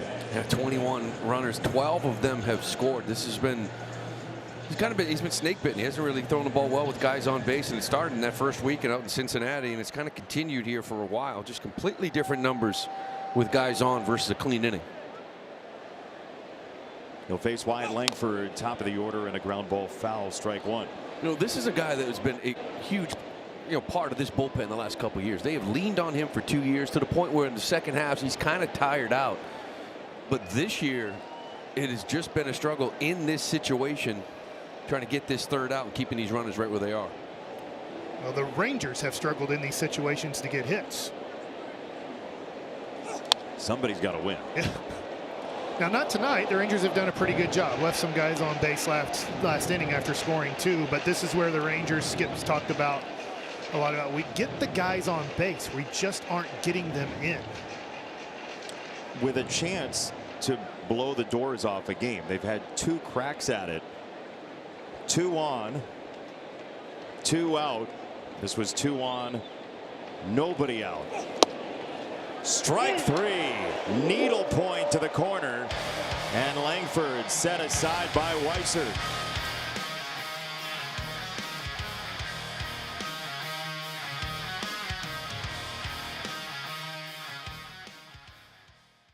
Batter up odds for plate appearance number 3. It may come up this half inning if it goes well for the Red Sox. It's 6-2 Texas. I was going to say, guys, the Scots were getting a little low on us. Maybe they can rally the Red Sox.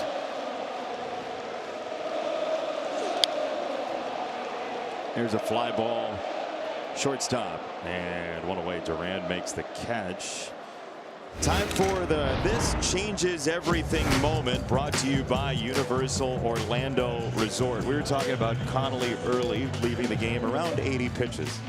Well, on this day in 1974, you would have needed wild horses to drag away Louis Tiant and Nolan Ryan, who threw a combined 388 pitches in a 15-inning affair. My gosh.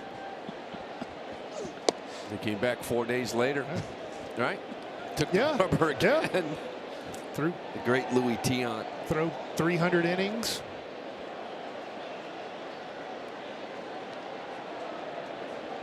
That is, I mean, imagine the headlines today if anybody threw 3/5 of those pitches. I don't even think you see anyone throw 120.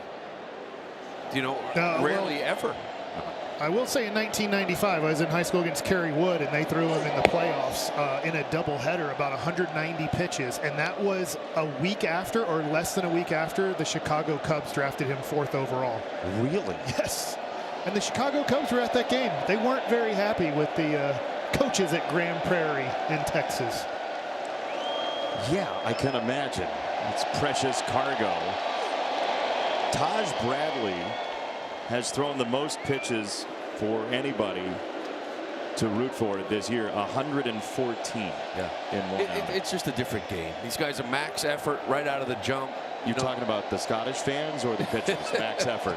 The fans. They got their 15-minute nap in, Lou. They're ready to go again. You know, the only chance I usually hear at Fenway have to do with the Yankees.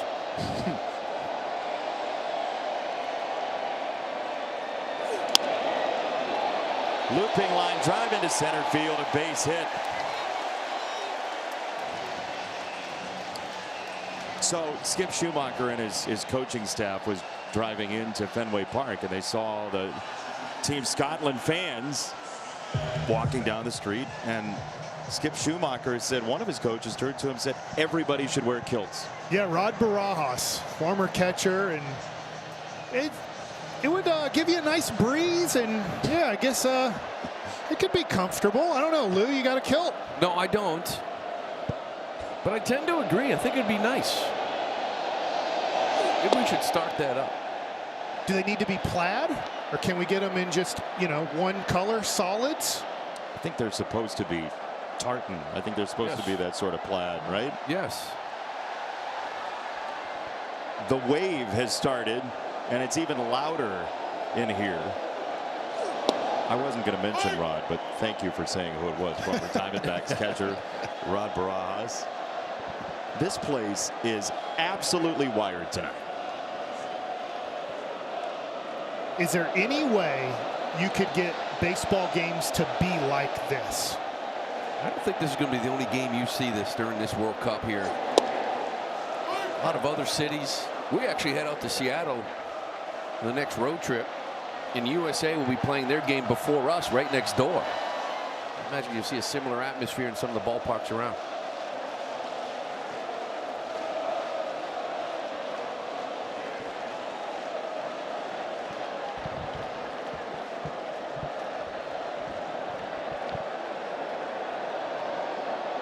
One ball and 2 strikes on Narvaez. Meyer at first. Lou, you grew up coming to this ballpark. You played here as a Red Sox infielder. What does this compare to, this atmosphere tonight? Oh, it's like a playoff atmosphere. I mean, you don't really have these kind of chants. It's usually driven, in baseball, it's driven by offense, right? And when the Red Sox usually have had some big offenses before, that's when this place wakes up and the opposing team can just feel it. Crowd's right on top of you. 1-2 is a swing and a miss for strike 3 off that splitter from Eovaldi. Anthony Rizzo, you played here in the postseason. What does this feel like? Do some comparison shopping for us. Yeah, this feels like Red Sox Yankees, honestly. The crowd's always more engaged into it. I love the soccer chants. I love how engaged the fans are, but when the Yankees, when we were in town playing the Red Sox, it always felt like it was on the weekend. We always had night games, and it was always rowdy like this. Big market teams. Gotta love them. Yeah, it's been one of the issues, like we said before, right? 12-21 in this ballpark. You're not really scoring many runs, and when you're putting up almost averaging 3 runs a game here at home, it's tough for this crowd to really get into it. No doubt, and it's just, you're not used to, especially at least my time in the game, coming into Fenway and the team not putting their best product on the field. Not that I'm saying that the product they have on the field right now isn't great, but usually it's World Series contending Red Sox year in and year out. So it's just a different dynamic here at Fenway, and I think you can tell day in and day out, Lou, by calling games that the energy isn't quite like it used to be. And Eovaldi tries to silence the crowd. That's not going to work. He'll have to settle for the bats.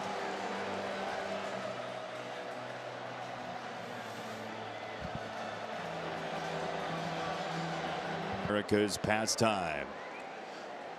Aroldis Chapman has had to try to stay loose at points when he just hasn't been used this year. He's only given up 1 earned run when he has had the chance to close games. He's been brilliant for the Red Sox, and he is threatening and pretty soon going to break the reliever strikeout record for Hoyt Wilhelm's number that's about to go down. He's thrown the ball 3 times in the last 23 days. Ooh.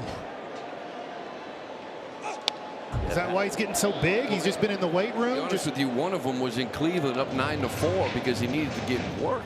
So he hasn't been used. The Red Sox have been losing ball games, or when they do win, it's like we saw maybe opening night, or they're winning 8-1, 9-1. They haven't needed him. I'll tell you what's interesting from a Rangers perspective with Chapman. 23, he wins the World Series with the Rangers, and we thought he was coming to a close in his career. It didn't look good at the end for the Rangers. And now here we are, 2026 from 2023, and he looks like he has another 3 years left in him. I've said that a couple times now in his career. As there's a foul ball, it's 1-2 on Young. He came here last year not really with the closer job to start. He had a tough year the year before. Strike one has been the difference. It's been 70% since he showed up here as the Boston Red Sox. It's a guy about 54, 55%, throwing strikes, getting ahead of hitters, limiting walks, and he's been lights out. See Craig Breslow. Is that strike three? You're going to get a challenge by Young. About a challenge to call a strike. It's either strike three or ball two. It looked to the naked eye like it might have been outside, and it was. That's a ball. ABS challenge powered by T-Mobile. And that's one of those egregious ones that you got to feel good about. You got to know, trust yourself. Young's one of the best two-strike hitters in the game this year. After an 0 for 18 start, he has gotten hot and stayed hot. Here's a fly ball to center field. That's a wrong place to hit it. Rafaela is phenomenal. He makes the catch. One away. Brandon Nimmo doubled last time he came up. Anthony Rizzo, what was on your mind as you watched this?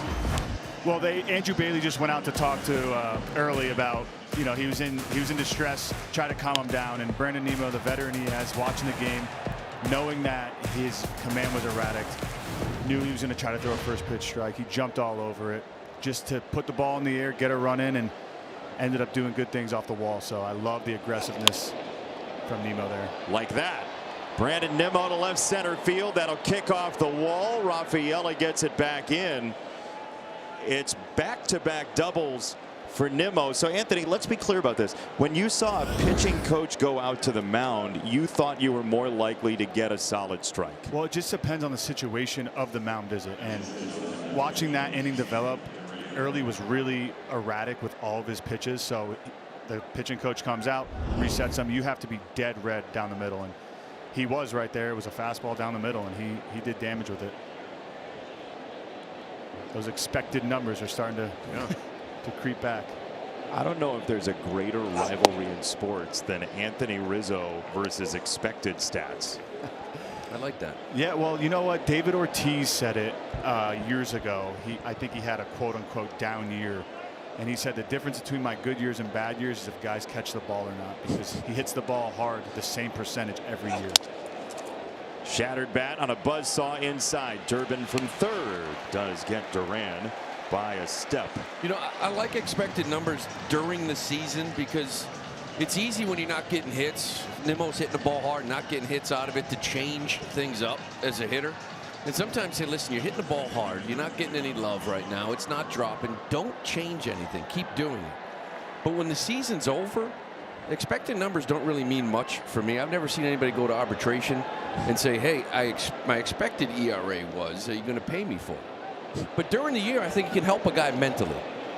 Yeah, it could definitely take a blow off saying, okay, I'm hitting the ball hard. I'm just not lucky that right now or at the moment it'll turn. But, man, it's frustrating when you're hitting the ball well and you're just getting a pat on the butt and making the right turn at first base. How much easier is it for Nimmo to take that information, being a 10-year veteran, versus, let's just say, somebody being in their second year in the major leagues and throwing expected numbers at him? Big time. I mean, guys now come up with all of this information, so it's a different era on how they process it. But as a veteran, knowing you're hitting the ball well, knowing it's a very long season, we're still in mid-June right now, so there is so much baseball left to be played. So you have to stay the course, and when you do see those expected numbers elevated, that you should have better numbers than you do, you just stay the course and keep playing the game.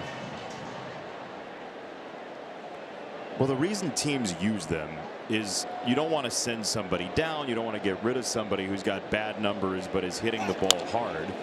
As that's a ground ball to third. That's a fair ball. Durbin's throw on one hop is on the mark. A bullseye with the intentional bounce from Durbin to end the top of the sixth.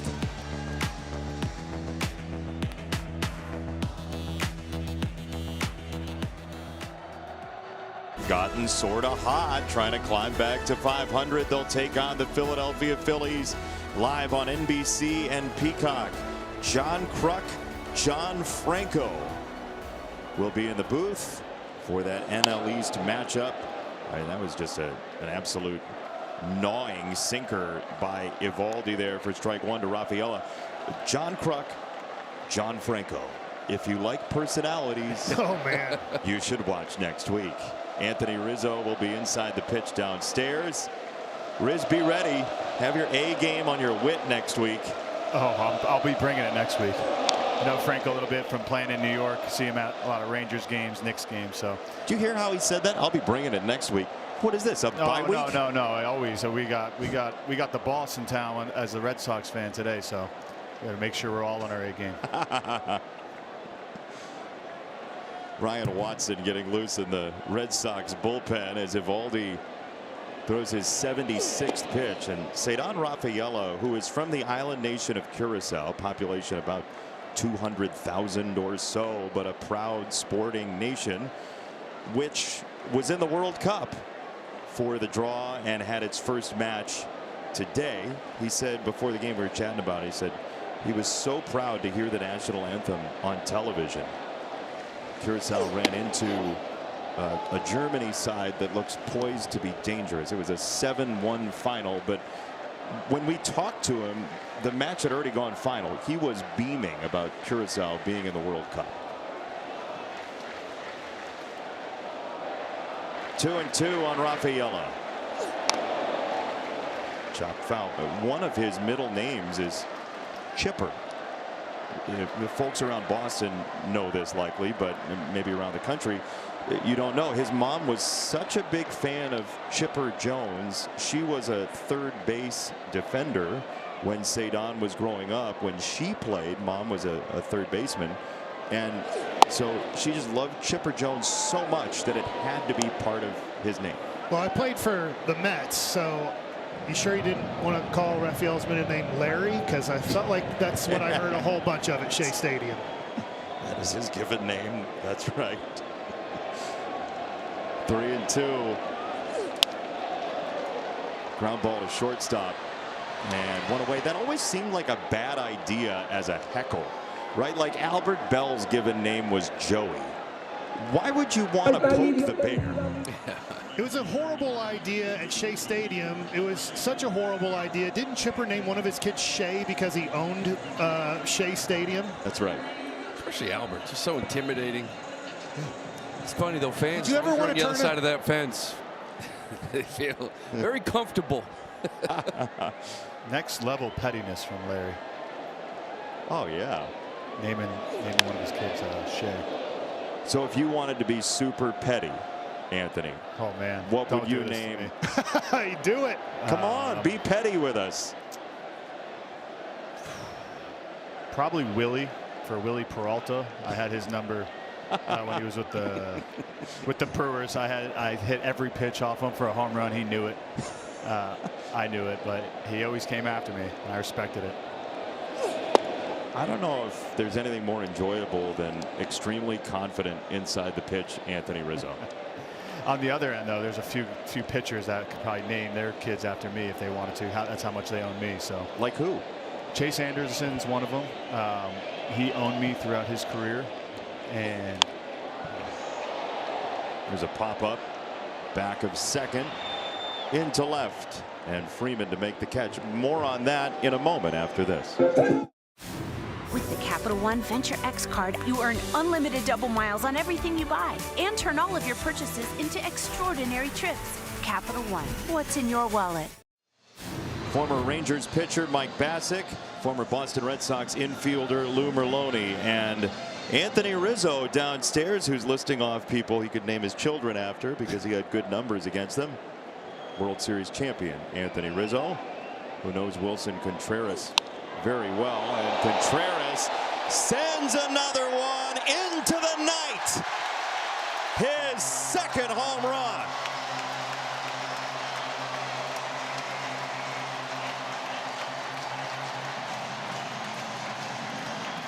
A lot of talk about adding thump to this lineup. Well, this is one where Craig Breslow got right, bringing his kid over from the Cardinals. He's been doing it all year long, and this has been going on now for some time. His last 23 games coming in, hitting .387, doing damage.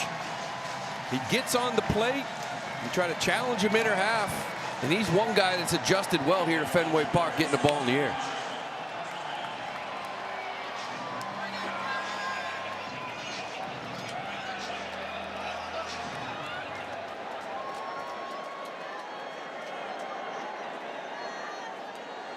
2 solo shots against Eovaldi. And a first pitch comebacker. Eovaldi handles it to retire the side. But Wilson Contreras, on an anniversary for his family, has 2 home runs tonight to draw the Red Sox a little closer.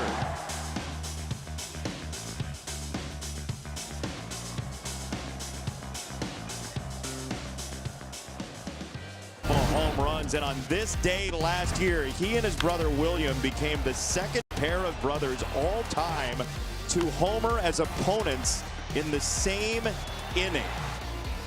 This day 1 year ago, Rick and Wes Ferrell were the first ones to do it back in the 1930s. Former Red Sox All-Star Rick Ferrell, the Hall of Famer, as we get a foul ball, strike one. June 14th is Contreras Day, as Ryan Watson is out of the bullpen to try to keep it right here for the Red Sox. Yeah, Watson was a Rule 5 pick. Red Sox acquired him moments after the A's took him in the Rule 5. He'll stay up here in the big leagues all year before you return him back to the Giants. He's gone 2+ innings, a lot. 10 out of his 23 games this year. Looking for multiple innings from him here. He can spin it. Nice little sweeper, curveball. You see that? Riz, ball. What's going on down there, Riz? I've been trying to get Wilson's attention the entire game, and he finally saw me because a ball almost hit me in the face. So I was just telling him nice swings. You good down there? You all right? Yeah, everything's fine. Everything's fine. Line drive to left. Did you ask him about that challenge? No, I still got to. I didn't see him today, so I'll text him after the game. I'll tell him nice swings, and then I'll rip him when I see him again. So here's my question as I notice things like this. Watson pitching. Looking at all the Red Sox in the field, and they all have on some sort of red sleeve if they're wearing sleeves. But Watson is going with either dark navy or black sleeves on the mound. It's not very uniform. Yeah, it's an outlier. But the great thing about baseball is everybody can be themselves. You got black belts, you got red belts. Earlier in the year, Kumar Rocker wore white sleeves. Not for a pitch. They said you can't do that. I was going to say, have to imagine somebody stopped that. When I was drafted here, I was absolutely shocked that we couldn't wear red cleats in the Red Sox organization. I was absolutely mind blown. Why? I don't know. It's just a rule here. You can't wear, or it used to be a rule when I was coming up that you couldn't wear any red. That's weird. Yeah. Ground ball back to the mound, and Watson makes the catch for round number 2. IKF has red cleats on. You never got an answer specifically on why, Riz? I think the league has done such a good job the last 5 or 6 years of loosening up their uniform policy as far as cleats and letting guys express themselves more and the flair in the game. Look at young Anthony Rizzo as a Portland Sea Dog. You see that on your monitor down there? 2024 Hall of Famer Portland Sea Dog. Oh, really? Oh, yeah. Loved my time in Portland. How was the ceremony? I wasn't there for it. I just put the plaque up. So. But I did rehab there in 2024 and really enjoyed my time back there. Had a great summer there in 2010. Ball and a strike on Higashioka. I will say, though, on the game situation here, the Rangers had every opportunity to put this thing away, and they have dragged themselves back into possible game pressure by not paying off the first and second nobody out multiple times tonight. And Mike, you've seen this over and over again this year. It's so frustrating, and obviously just covering the game, but it has to be from Skip Schumacher when you just look at the innings. 2 guys left on, 2 guys left on, 2 guys left on, a double with 1 out, a guy left on. They could easily be in double digits today, runs scored. And instead, you're going to have to think about using your headliners in the bullpen to close out a game. I guess the good news is losing the first 2, those guys are well rested. And you don't want to get to those 2 in the back end, but you're right. Anytime you can stay away from them, that just adds up over 162 games. Yeah, it's been what's crazy is 2023. It was arguably the best offense in all of baseball, the Texas Rangers, and it led them to a championship. In 24, 25, and now 26, it's been established that this is a below-average offense relying on starting pitching. And it happened so quickly, especially the home numbers. For this offense. It didn't make any sense unless you want to say this, and maybe this is just the truth of it. In 1 year, almost everybody on that team had a career year. Yeah. Adolis Garcia, Jonah Heim. That smash to left on a line, a base hit for Higashioka. You know, I've always felt like you can slug your way through the regular season. We know in the postseason you need everything, right? You need a bullpen, starting pitching, and the bats. But throughout 162, if you slug and you can put a team to sleep 5-0 in the third inning, it can be over. You can win a lot of games that way, and you can save a bullpen. When you try to win with that pitching and defense, it puts a ton of pressure on your bullpen. You almost have to be perfect in some nights. Yeah, and this year the Rangers defense hasn't been as sharp as last year, so the defense that could help them out in that, we're talking pitching and defense, this year the defense has not been as good. Yet I give Skip Schumacher and the Rangers a lot of credit through all of this. Here they are really close to 500. Yeah, and a game and a half out of first place in the AL West that has let basically everybody back into the race. Fly ball to left. Duran is there. It's the seventh inning stretch, and the Red Sox are still in striking distance.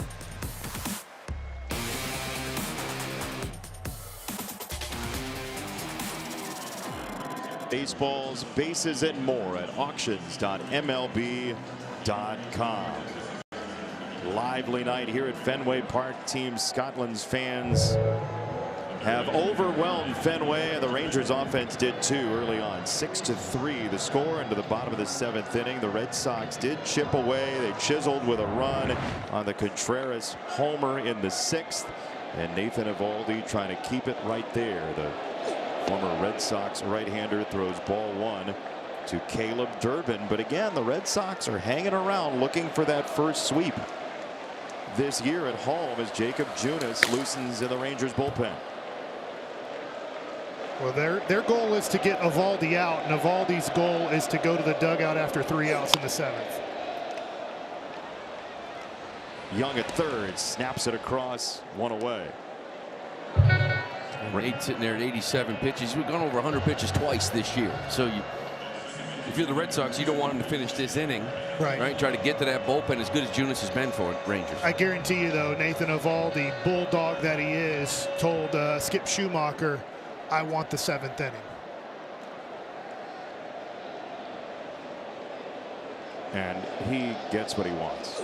He's earned that. Bouncing ball to shortstop. That's Nicky Lopez. For out number 2, Lopez into the ball game at short, and now this.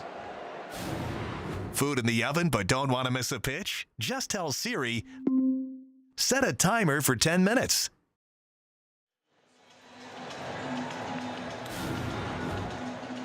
Two gone, seventh inning, 6-3 Texas the lead, and 2 out for Marcelo Meyer.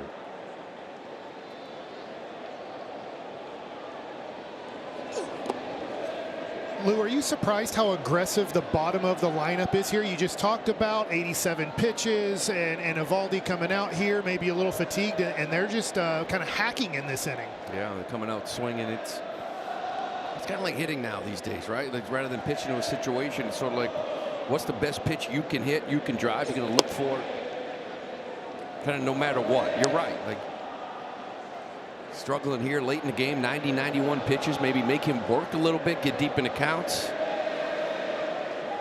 Well, even too, a couple of quick outs, and he goes the first pitch off speed to Meyer here. I know Meyer hasn't seen one fastball yet today, but it's just a different day and age where you think you just try to get ahead with the fastball. 3 pitches, 2 outs.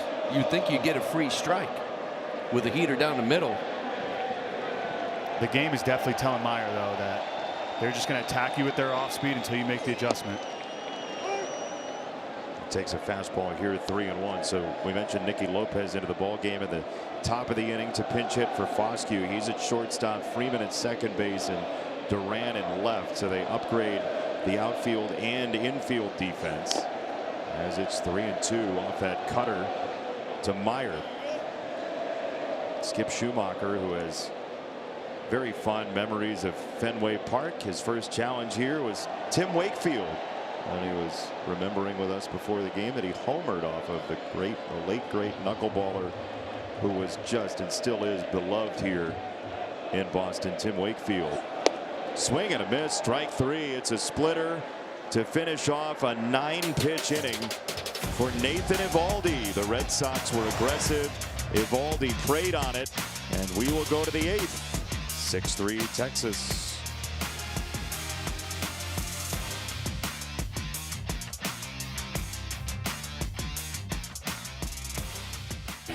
First pitch of the ball game. Wyatt Langford heaved it over the green monster in left and gave the Rangers a tone setter at 1-0 just like that. And thankfully we have somebody in the booth who's very familiar with homering early on at Fenway Park. Thankfully we have a guy who in his first at bat here homered as a Red Sox fan growing up. Mike Bassick, former Rangers pitchers who we're speaking of. Lou Merlone.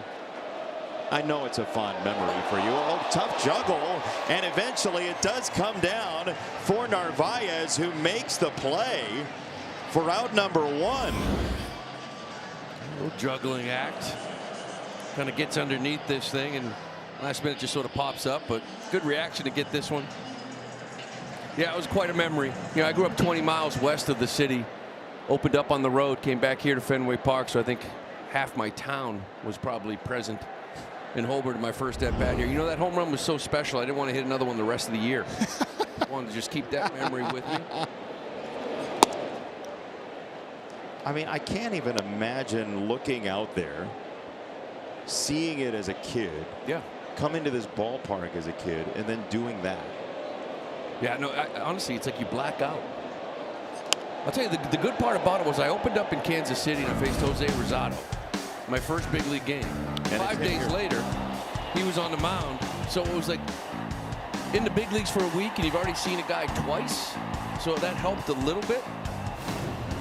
Of course, there's no seats up there, so it went up into that netting. I think I got the ball. They told me it was the ball. Of course, it could have been one from BP too, but I still think it's the ball. How did you not smile? I was blacked out. I'm not going to lie to you. Like, all I wanted to do was get a hit my first game here at Fenway. Oh, inside. It hits Young. And after the Hellman injury already in this series, you don't need anything close to the body. It's a hit by pitch of Young from Watson.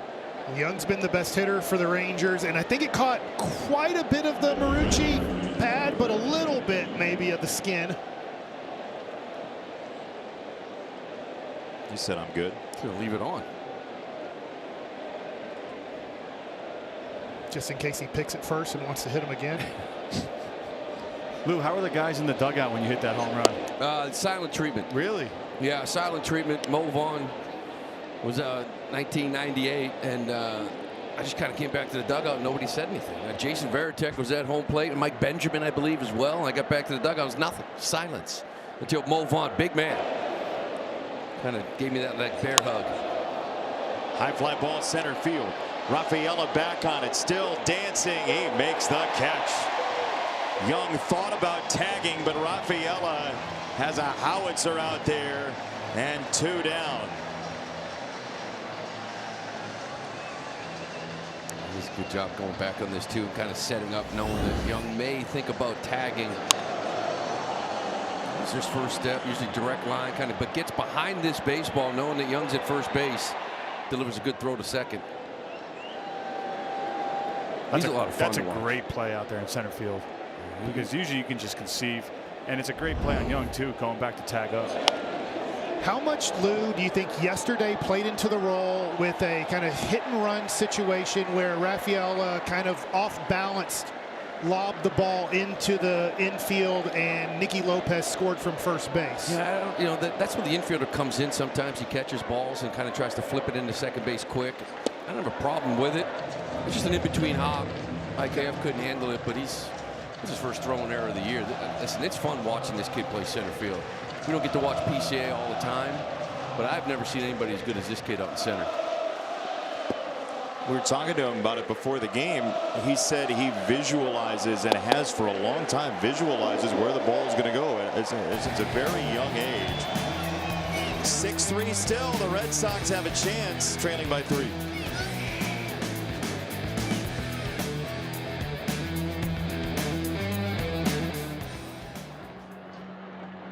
Caroline at Fenway Park during the break with a Scottish accent.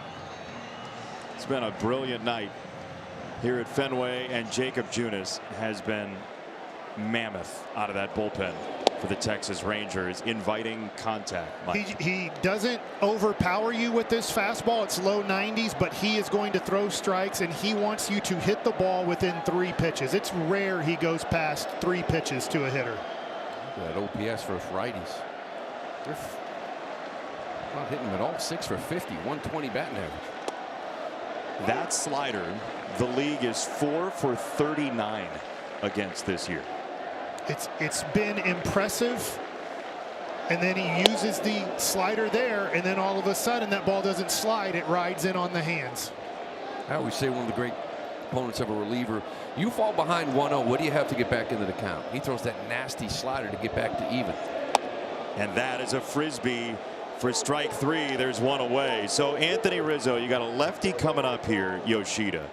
Lefties have 1 hit against this slider, and it was a sun ball. It really shouldn't have even been a hit.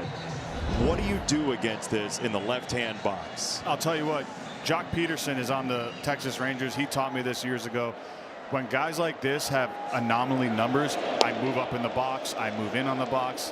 When I see guys swinging and missing at pitches that you think should be hit, there's something that he's doing deceptively that's throwing all these big league hitters off. So I would just move up in the box or move away. Why? Because you see the guys who you compare yourself to in the league swinging and missing at pitches that they usually dominate. So there's something going on there with deception. So I started moving around in the box, and I started having a little bit more success off of guys like this. That is just the first actual hit for a left-hander against that slider all year. The first one was in Sacramento. It was a pop-up in back of second base that hit the ground. And I don't think that bat will ever be used again. No. But it did die a hero here. That's a pitch. That's an area where Yoshida really likes it, right? Soft, down and in. He can scoop that ball into right field, pull side. He's at first. Rafaela, ground ball. It's to shortstop. It's Lopez on the throw, and Nicky Lopez has out number 2. Score big on authentic gear at MLBshop.com. From official jerseys and memorabilia to hats and hoodies, we've got the season covered. Scan that QR code right there or visit MLBshop.com, the official source for your favorite team gear.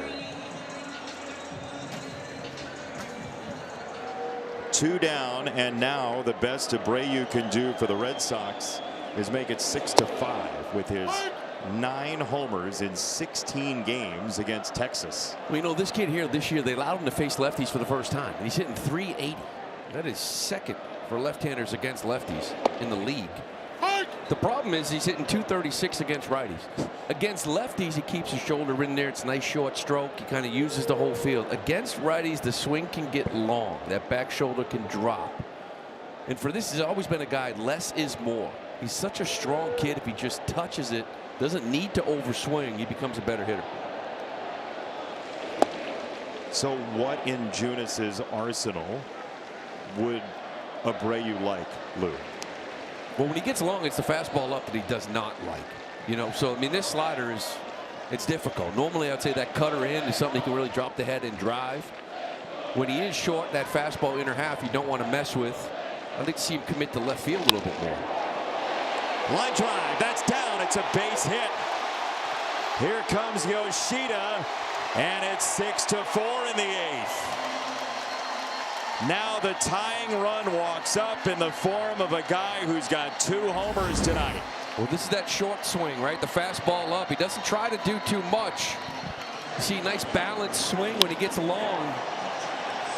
can really be off balance a lot, but nice short stroke, gets to it, knocks in another run. He continues to do damage against this Ranger team. This is one of his worst games ever against the Rangers. One hit. He's at first. Here's Contreras. That's a strike. It was very close. You could call Wilson Contreras the most fearsome hitter this month in the American League. Look at that run he's on.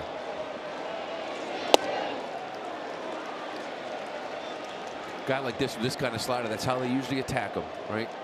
Off the plate. He has a tendency to chase because he tries to cover that out a half and still pull.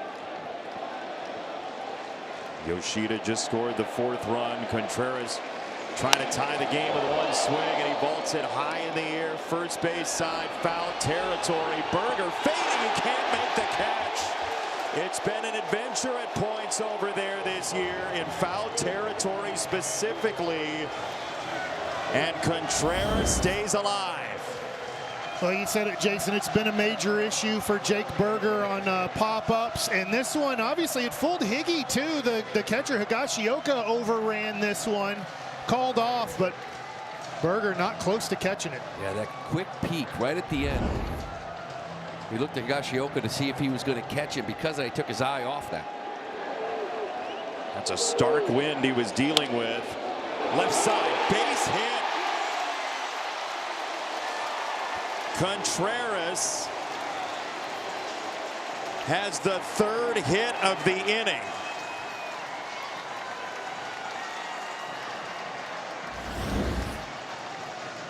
Got him another pitch. Wanted to go to that slider off the plate. Didn't get it off enough. Wilson trying to get this team going like he has pretty much all year long. He's an emotional player. Anthony, he just ran right by you over at first base. How often do you see him like that? Daily. He always plays with that passion, and that's what you love about him. He brings it every single day. Jacob Latz has been the closer for the Rangers. He'll need 4 outs tonight.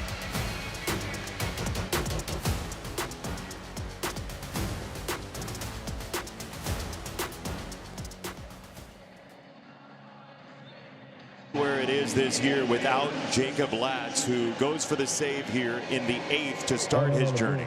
Competing as a starting pitcher in spring training, had to make a start early in the year and now has moved to the closer.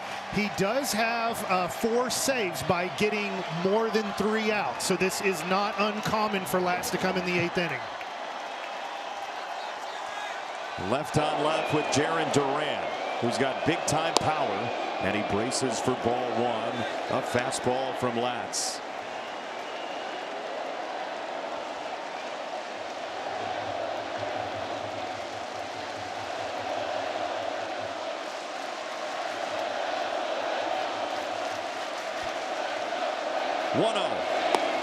Okay, Anthony, 2-0. If you want your A swing, the home run swing for Duran, where do you want it?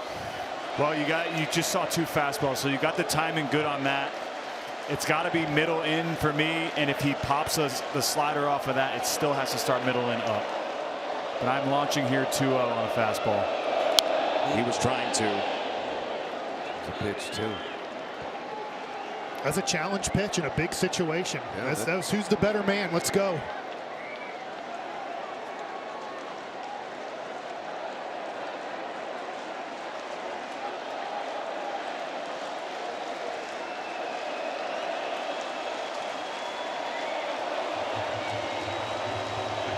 Two and one for Duran. Dragged on the ground to first base. Berger is there. He snares it and taps the bag to retire the side. 6-4, Texas to the 9th.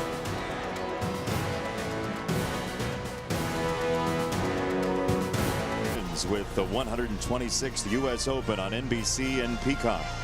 Golf's elite will seek a major championship at Shinnecock Hills Golf Club next weekend on NBC, Peacock, and NBC SN. Imagine if this crowd showed up at Shinnecock Hills. It's not the Phoenix Open. What a night. Just a brilliant group of people. Still singing from the break. The song's been over for minutes. They know how to have fun. They're doing it right. They are living right. Tommy Canley. Oh boy, Narvaez gets the worst of that off the changeup foul ball. Berger against Canley.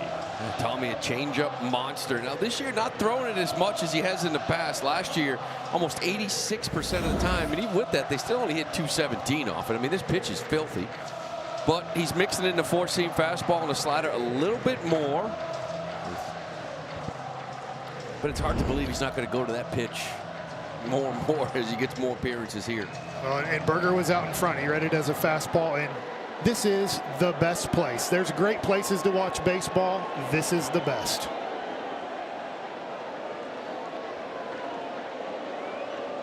Oh, 2. Check swing on another changeup. 1 and 2. I couldn't agree more. Mike, you walk in here. It's been here since 1912. You walk in here and you still feel the 1912, even though they've upgraded it. 1-2 to Berger. Swing and a miss. Anthony Rizzo, you played with Tommy Canley. Why is it such a mystery ball, that changeup? I don't know, honestly. He reminded me back in high school, I hit a home run off him. He was playing for like the some Troy team out of New York. Hit a home run off him. In my career, though, he owned me. I have no hits off him. The thing just barrels down. You know it's coming, and it just barrels away from your barrel, or the ball barrels away from you. So he's made a living off it. He's still doing it. He's a great teammate as well. Nicky Lopez, a chopper.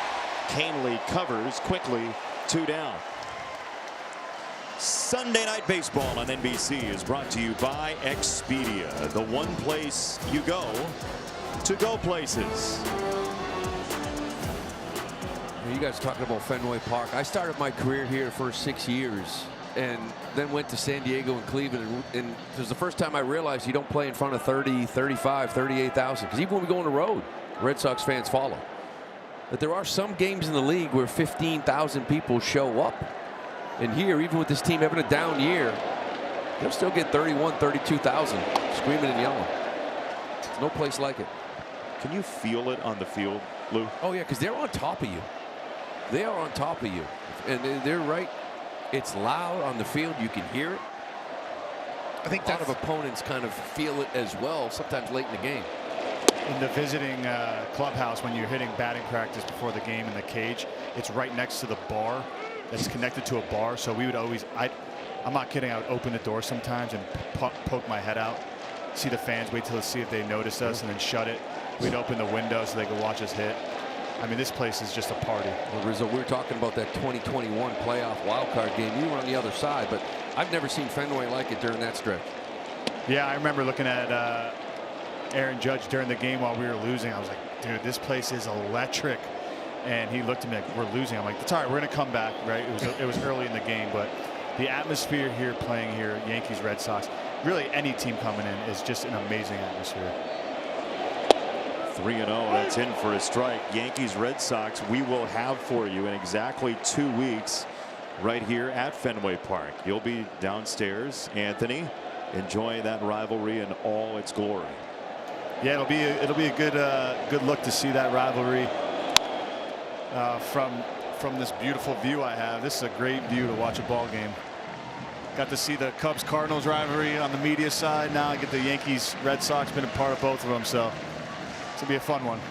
You got your own little nook down there. It's nice. Yeah, it's nice. Usually they give me some snacks down here, but I had some guys throwing some gum at me earlier in the game. Those are snacks. That's ball 4. It's upstairs to Freeman. Canley walks Freeman with 2 out here in the 9th. The fans are booing because they wanted to keep the energy up for the Red Sox to hit in the bottom of the 9th. But here comes Jock Peterson, muscle for hire off the bench against this changeup. Well, and he's had a great season after a really tough 2025.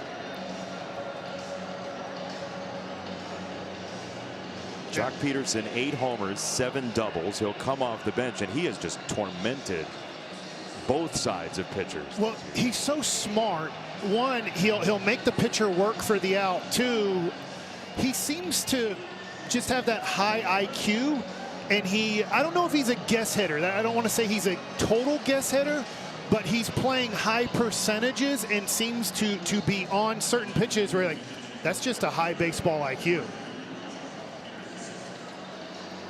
Playing with Jock was a joy of mine throughout my career. He has such great perspective on the game and how hard this game is. He puts all the work in. He does everything he can. If he has success or not, he's the same person every single day.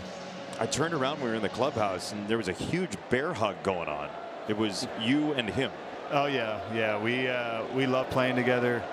We have some good photos from the clubhouse back playing when we were at the Cubs. So what's in his mind here against Kahnle? Kahnle's one of those guys where it just doesn't make sense why guys don't hit him. He's not overpowering you with his fastball. He's one of these guys where I could see Jock either moving up a little bit, moving back a little bit, just doing something a little different to put the bat on the ball. Upstairs, throw to first, and a chance he won at that from Narvaez on Freeman. Lou, that's not a surprise though. Narvaez is very active behind the plate when he catches. Yeah, he is. Likes to throw the ball around. He's confident in it. Can't get too greedy here if you're Jock, because you know Tommy's coming with his changeup here. It's his bread and butter. He lands it. That one fastball and that 1-0 pitch, maybe the last one he sees. I always thought throwing slide step changeups was a great pitch too, because you speed up your body to home, but then the ball doesn't get there as fast as the hitter thinks. 2-1. There's that slide step, and he goes changeup again. It's 2-2. Lou, you might be right. The second pitch. The fastball to Tommy Kahnle is a little bit like a brontosaurus walking down the street. A little show me. Now maybe he just wanted to get on top of the zone and see if he can get one by Jock here, but got to think he's sticking with this money. He's been excited about the slider he's been throwing this year, and Tommy's like a little kid up there, so I wouldn't be surprised if he threw it there. It's a changeup. It's a ground ball, and that is the inning. Rangers lead 6-4, trying to avoid the sweep.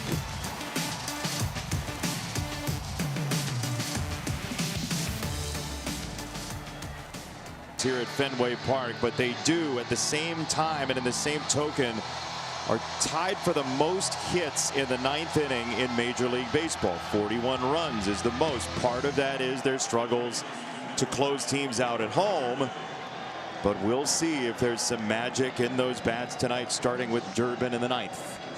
Well, to do something they haven't done all year. Trailing after 8, they're 0-36. They had one walk-off. It came the first Friday of the year for this offense, trying to get something going here in this bottom half of the order. Caleb Durbin looks at a strike. 0-1 from Jacob Latz, who got the final out of the 8th inning and is trying to close out his 5th 4-out save to tie Mason Miller for the lead in Major League Baseball.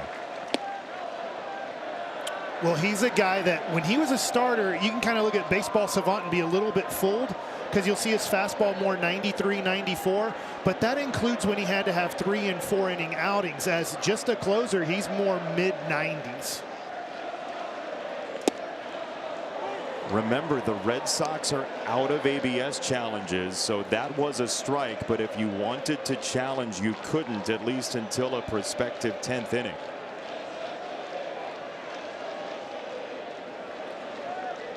One and two. In there, strike 3. Latz rings the bell, tearing apart the inside corner, 1 away. What a great job of just using fastball in this situation, and he goes with the heater in after throwing away twice to get 2 strikes, goes inside and gets Durbin throwing the hands up. 5 fastballs, Mike, to your point. He is taken to this. A lot of guys, when you say, hey, I want you to be the closer, mentally it messes with them. Latz has thrived in this situation. He's coming out all heaters here. That's a good one to hit. His last 2 to Durbin just on the corner. Dirty.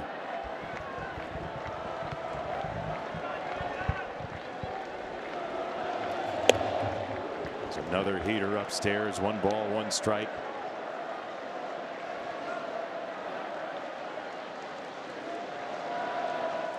There's Andrew Monasterio on deck to hit for Meyer.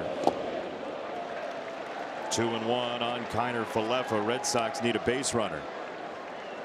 Latz, as we saw last inning, not afraid in these situations to just throw his challenge fastball here and see who's better.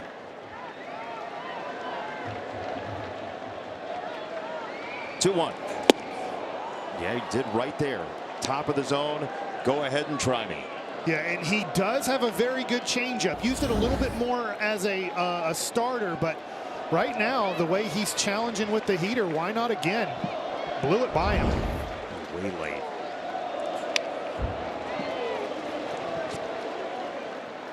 Two and two. You can vote for Jacob Latz if you're a Ranger fan. Scan the QR code. Your 2026 Konami eBaseball MLB All-Star ballot. Vote daily or visit MLB.com/vote. One of the best bullpens in Major League Baseball, anchored by Latz on 2-2. Way upstairs, 3-2. Trying to climb that ladder after that 2-1 fastball out of the zone. Got to challenge him the last couple. See if he can get him to fish. Veteran catcher Diaz behind the dish gave him the calm down. Control your body, control the pitch. 3-2 is snapped foul.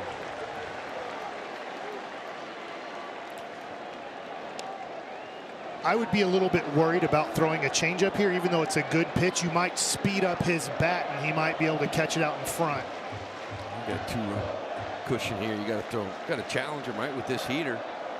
You have to, and as a hitter too, I'm just dead red fastball. Yeah. If he breaks off, Kiner took a good take on the curveball earlier in that bat, so stay on the fastball. He hasn't proved he can catch up to it. Kiner hasn't proved he can catch up to it, but if I'm Kiner, I'm staying on it. 3-2. Right back to the fastball. So this is a staring contest at this point. Look at that. Probably go one more fastball, and then if he swings at it, you have him in swing mode. You could break something else off, but you do not want to walk in here.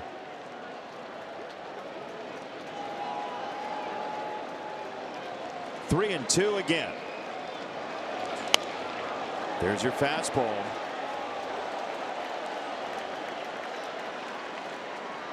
Okay, well, does he go? I'd go fastball again, to be honest. I think you just keep feeding this fastball right now. Last thing you want to do is walk him, put it down the middle, and just challenge him. Force him to earn it. 3-2 to the former Ranger.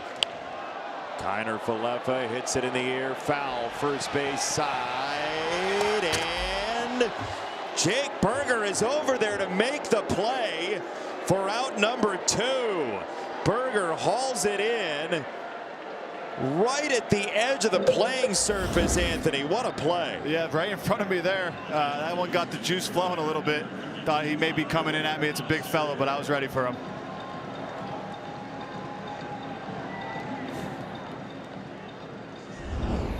Nice recovery after missing the one last inning. You can see him he went and smiled into the Rangers dugout after making that play. And rightfully so.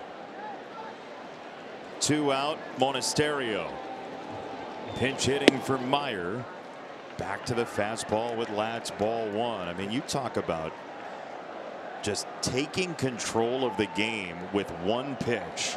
Latz has done that with 3 huge outs. Well, he's not scared of these moments, and he wants the ball. That's the biggest part about being a closer. There, he's able to throw a slider for a strike, down 1-0.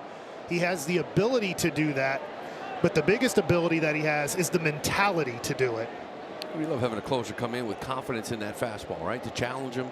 Only a couple breaking balls here.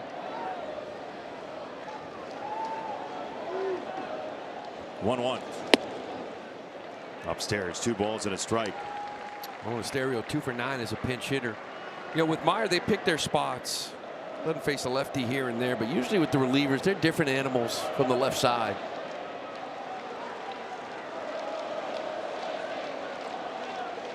This lefty throws a 2-1, and it shakes him down 3-1. Skip Schumacher said to us before the game that he likes to hoard lefties in that bullpen. He likes to have 3 or 4 of them at any given time just because of the different look. This is one of 3 that he has. Well, it's one of those things where you want to be able to use them, even though they have to face 3 guys. that you want to be able to use them throughout the game, and Latz has been such a special guy who can go multiple innings and close games. And he fed him a middle fastball on 3-1 and believed it would get him a strike. It did. Red Sox just can't get on top of it. Oh, late life. 3-2. Swing and a miss, strike 3, and the Rangers do close out the series finale. 6-4 Texas over Boston, and Latz was enormous for the Rangers. Well, he does the job again on the road. He has been the savior, saving games. They didn't have one coming into the season, and Latz is taking control of that job. Yeah, Conley early just really didn't have it here today. Gave up a lot of runs early, an aggressive lineup. Swinging early in counts. They put up some runs on him early. Red Sox offense under the Contreras really didn't have much going on here tonight. They do win this series. They're now 2-8-1 at home. They need to keep playing better baseball and win series here at home. And on the other hand, the Texas Rangers are tied for the final wild card spot in the American League. Just keep hanging around. Even if the Red Sox, I get their record isn't good, but for the Rangers, if you keep hanging around 500 and you get to September, you have a chance this year in the American League. Just stay in the race. Yeah. See what happens. Roll the dice. 6-4 Texas, a winner over Boston. And we'll wrap it from Fenway Park when we come back.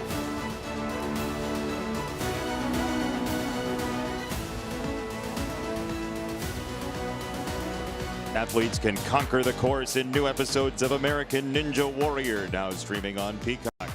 Then the competition is heating up in the Villa. Stream new episodes of Love Island USA now and catch every match of La Copa Mundial de la FIFA live in Espanol on Peacock. 6-4 the final score. Texas a winner. Brandon Nimmo a couple of hits, both doubles. He knocked 2 in, and he is joined by Ahmed Fareed downstairs. Ahmed? Brandon Nimmo, 2 hits, 2 runs batted in. We talked just yesterday. Do you remember the conversation? You said this happened to you 2 years ago. You were hitting the ball, you're crushing it. The results weren't showing up, and what turned it for you? An interview. Yes, an interview.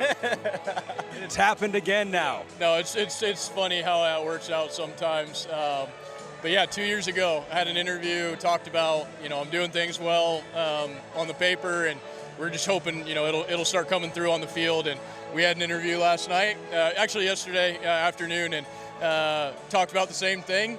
And I brought it up, and you said, well, hopefully this will be the interview. And then we got a couple hits there and came through in a big situation. So always nice to see some results. So when your manager and your coaching staff comes to you and you know your numbers aren't what you want them to be, but they say, here are some numbers that can make you feel better about yourself, what does that make you feel? It just means they've got a lot of belief in you. They are checking and making sure that you're doing the little things right, and they believe that you are and that it's going to turn around. And I think that's really big for a player. We see the stats. I know they're not where I'd like them to be. But they come up to you and they say, listen, you're doing the little things right. It's going to turn around for you. You just keep chugging along, keep doing it. Sometimes it's baseball. And so I got a lot of belief out of that. Skip and JV and all the staff have been unbelievable with me in just making sure that they know that I know that they believe in me. I'm available whenever you need me. Congratulations on the game. Thank you. Jason? Appreciate it very much.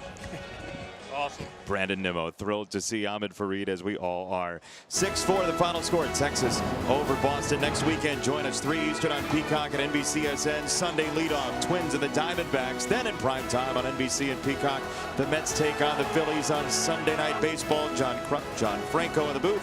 Coverage starts at 7 Eastern. So we say farewell from Fenway Park. For Matt Borzello, Ben Johnson, for Lou Merlone, Mike Bassick, Anthony Rizzo, Ahmed Fareed, I'm Jason Benetti. You've been watching Sunday Night Baseball on NBC, presented by Capital One. The Rangers win 6-4.